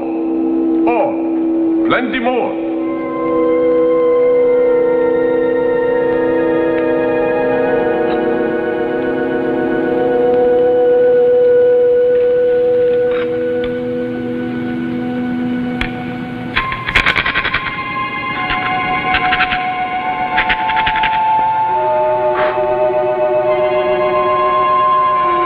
Funny thing. Whenever I've dreamed about this place, I've always imagined the silver as being bright and shiny. But it isn't, is it? It's all tarnished. Almost black. Couldn't be any other way, though, could it? See more white iron in rock.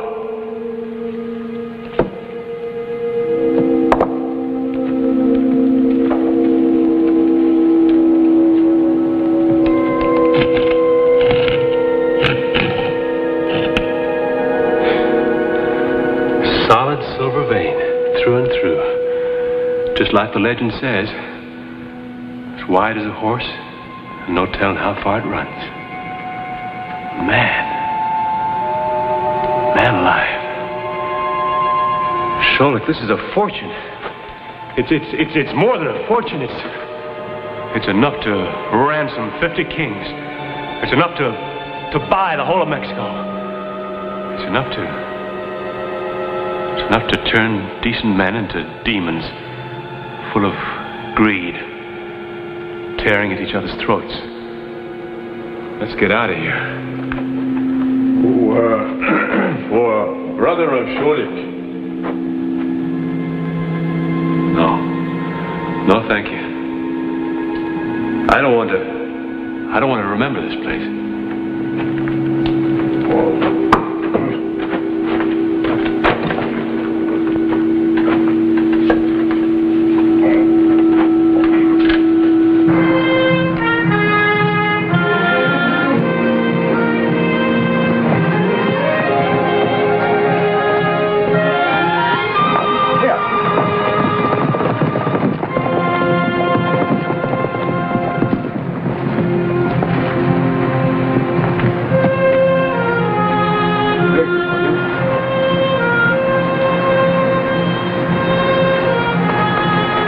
Trouble?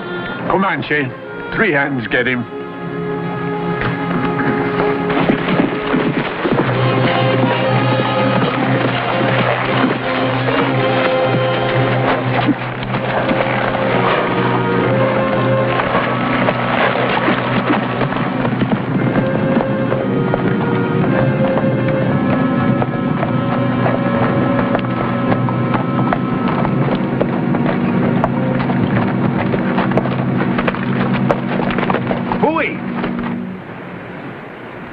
I tried to tell him you and me was friends, but they wouldn't believe me.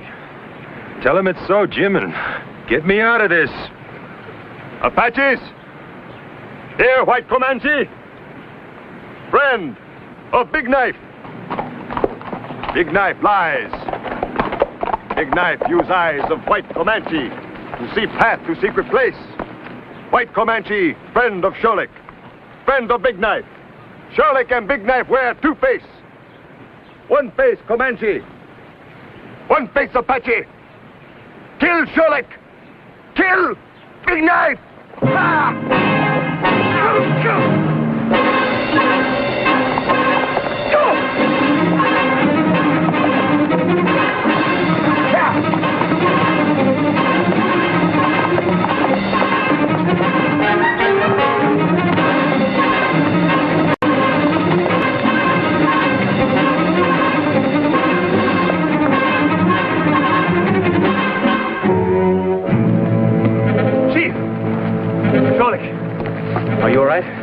He's wounded.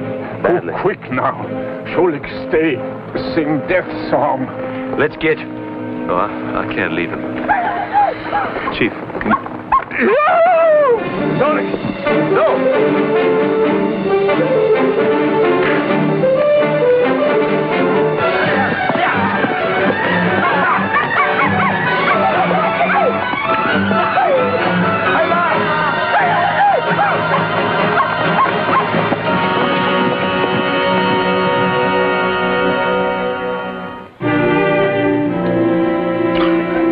Cheer up, child. Maybe you lost a friend, but you still got a mind. Sholik was more than a friend, and I promised him. What's a promise to an Indian? Look, I ought to left you back there for the Apaches to take care of. You know you wouldn't do that to a white man. Wouldn't I? Use your head, boy. You made a promise to an old chief who's dead and gone. You ain't beholden no more. Well, wouldn't make any difference anyway. I was blindfolded, coming in and going out. But I wasn't. I followed you all the way to that arroyo. I could take you right back to it. Well, all you need's a pick and shovel, Cephas. Get going. You don't need me. That's where you're wrong, old hoss. I wasn't in that arroyo like you was. I didn't see the entrance to the mine. You did. I can't do a thing without you. And I can't do a thing without you. Well, I'll be thinking it over. Nothing to think about, Bowie. All we got to do is go and take it. Well, looks like you'd better take good care nothing happens to me, friend. Likewise, child. Same goes for this old horse, huh? Yeah.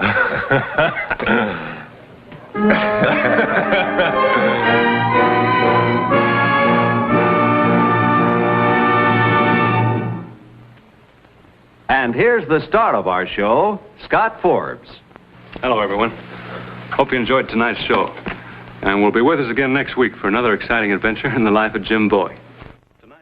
He roamed the wilderness unafraid, from Natchez to Rio Grande. With all the might of his gleaming blade, he fought for the rights of man. Jim Bowie, he was a bold adventuring man. Jim Bowie, battled for right with a powerful hand. His blade was tempered and so was he. Indestructible steel was he. Jim Bowie. He was a fighter, a fearless and mighty adventuring man.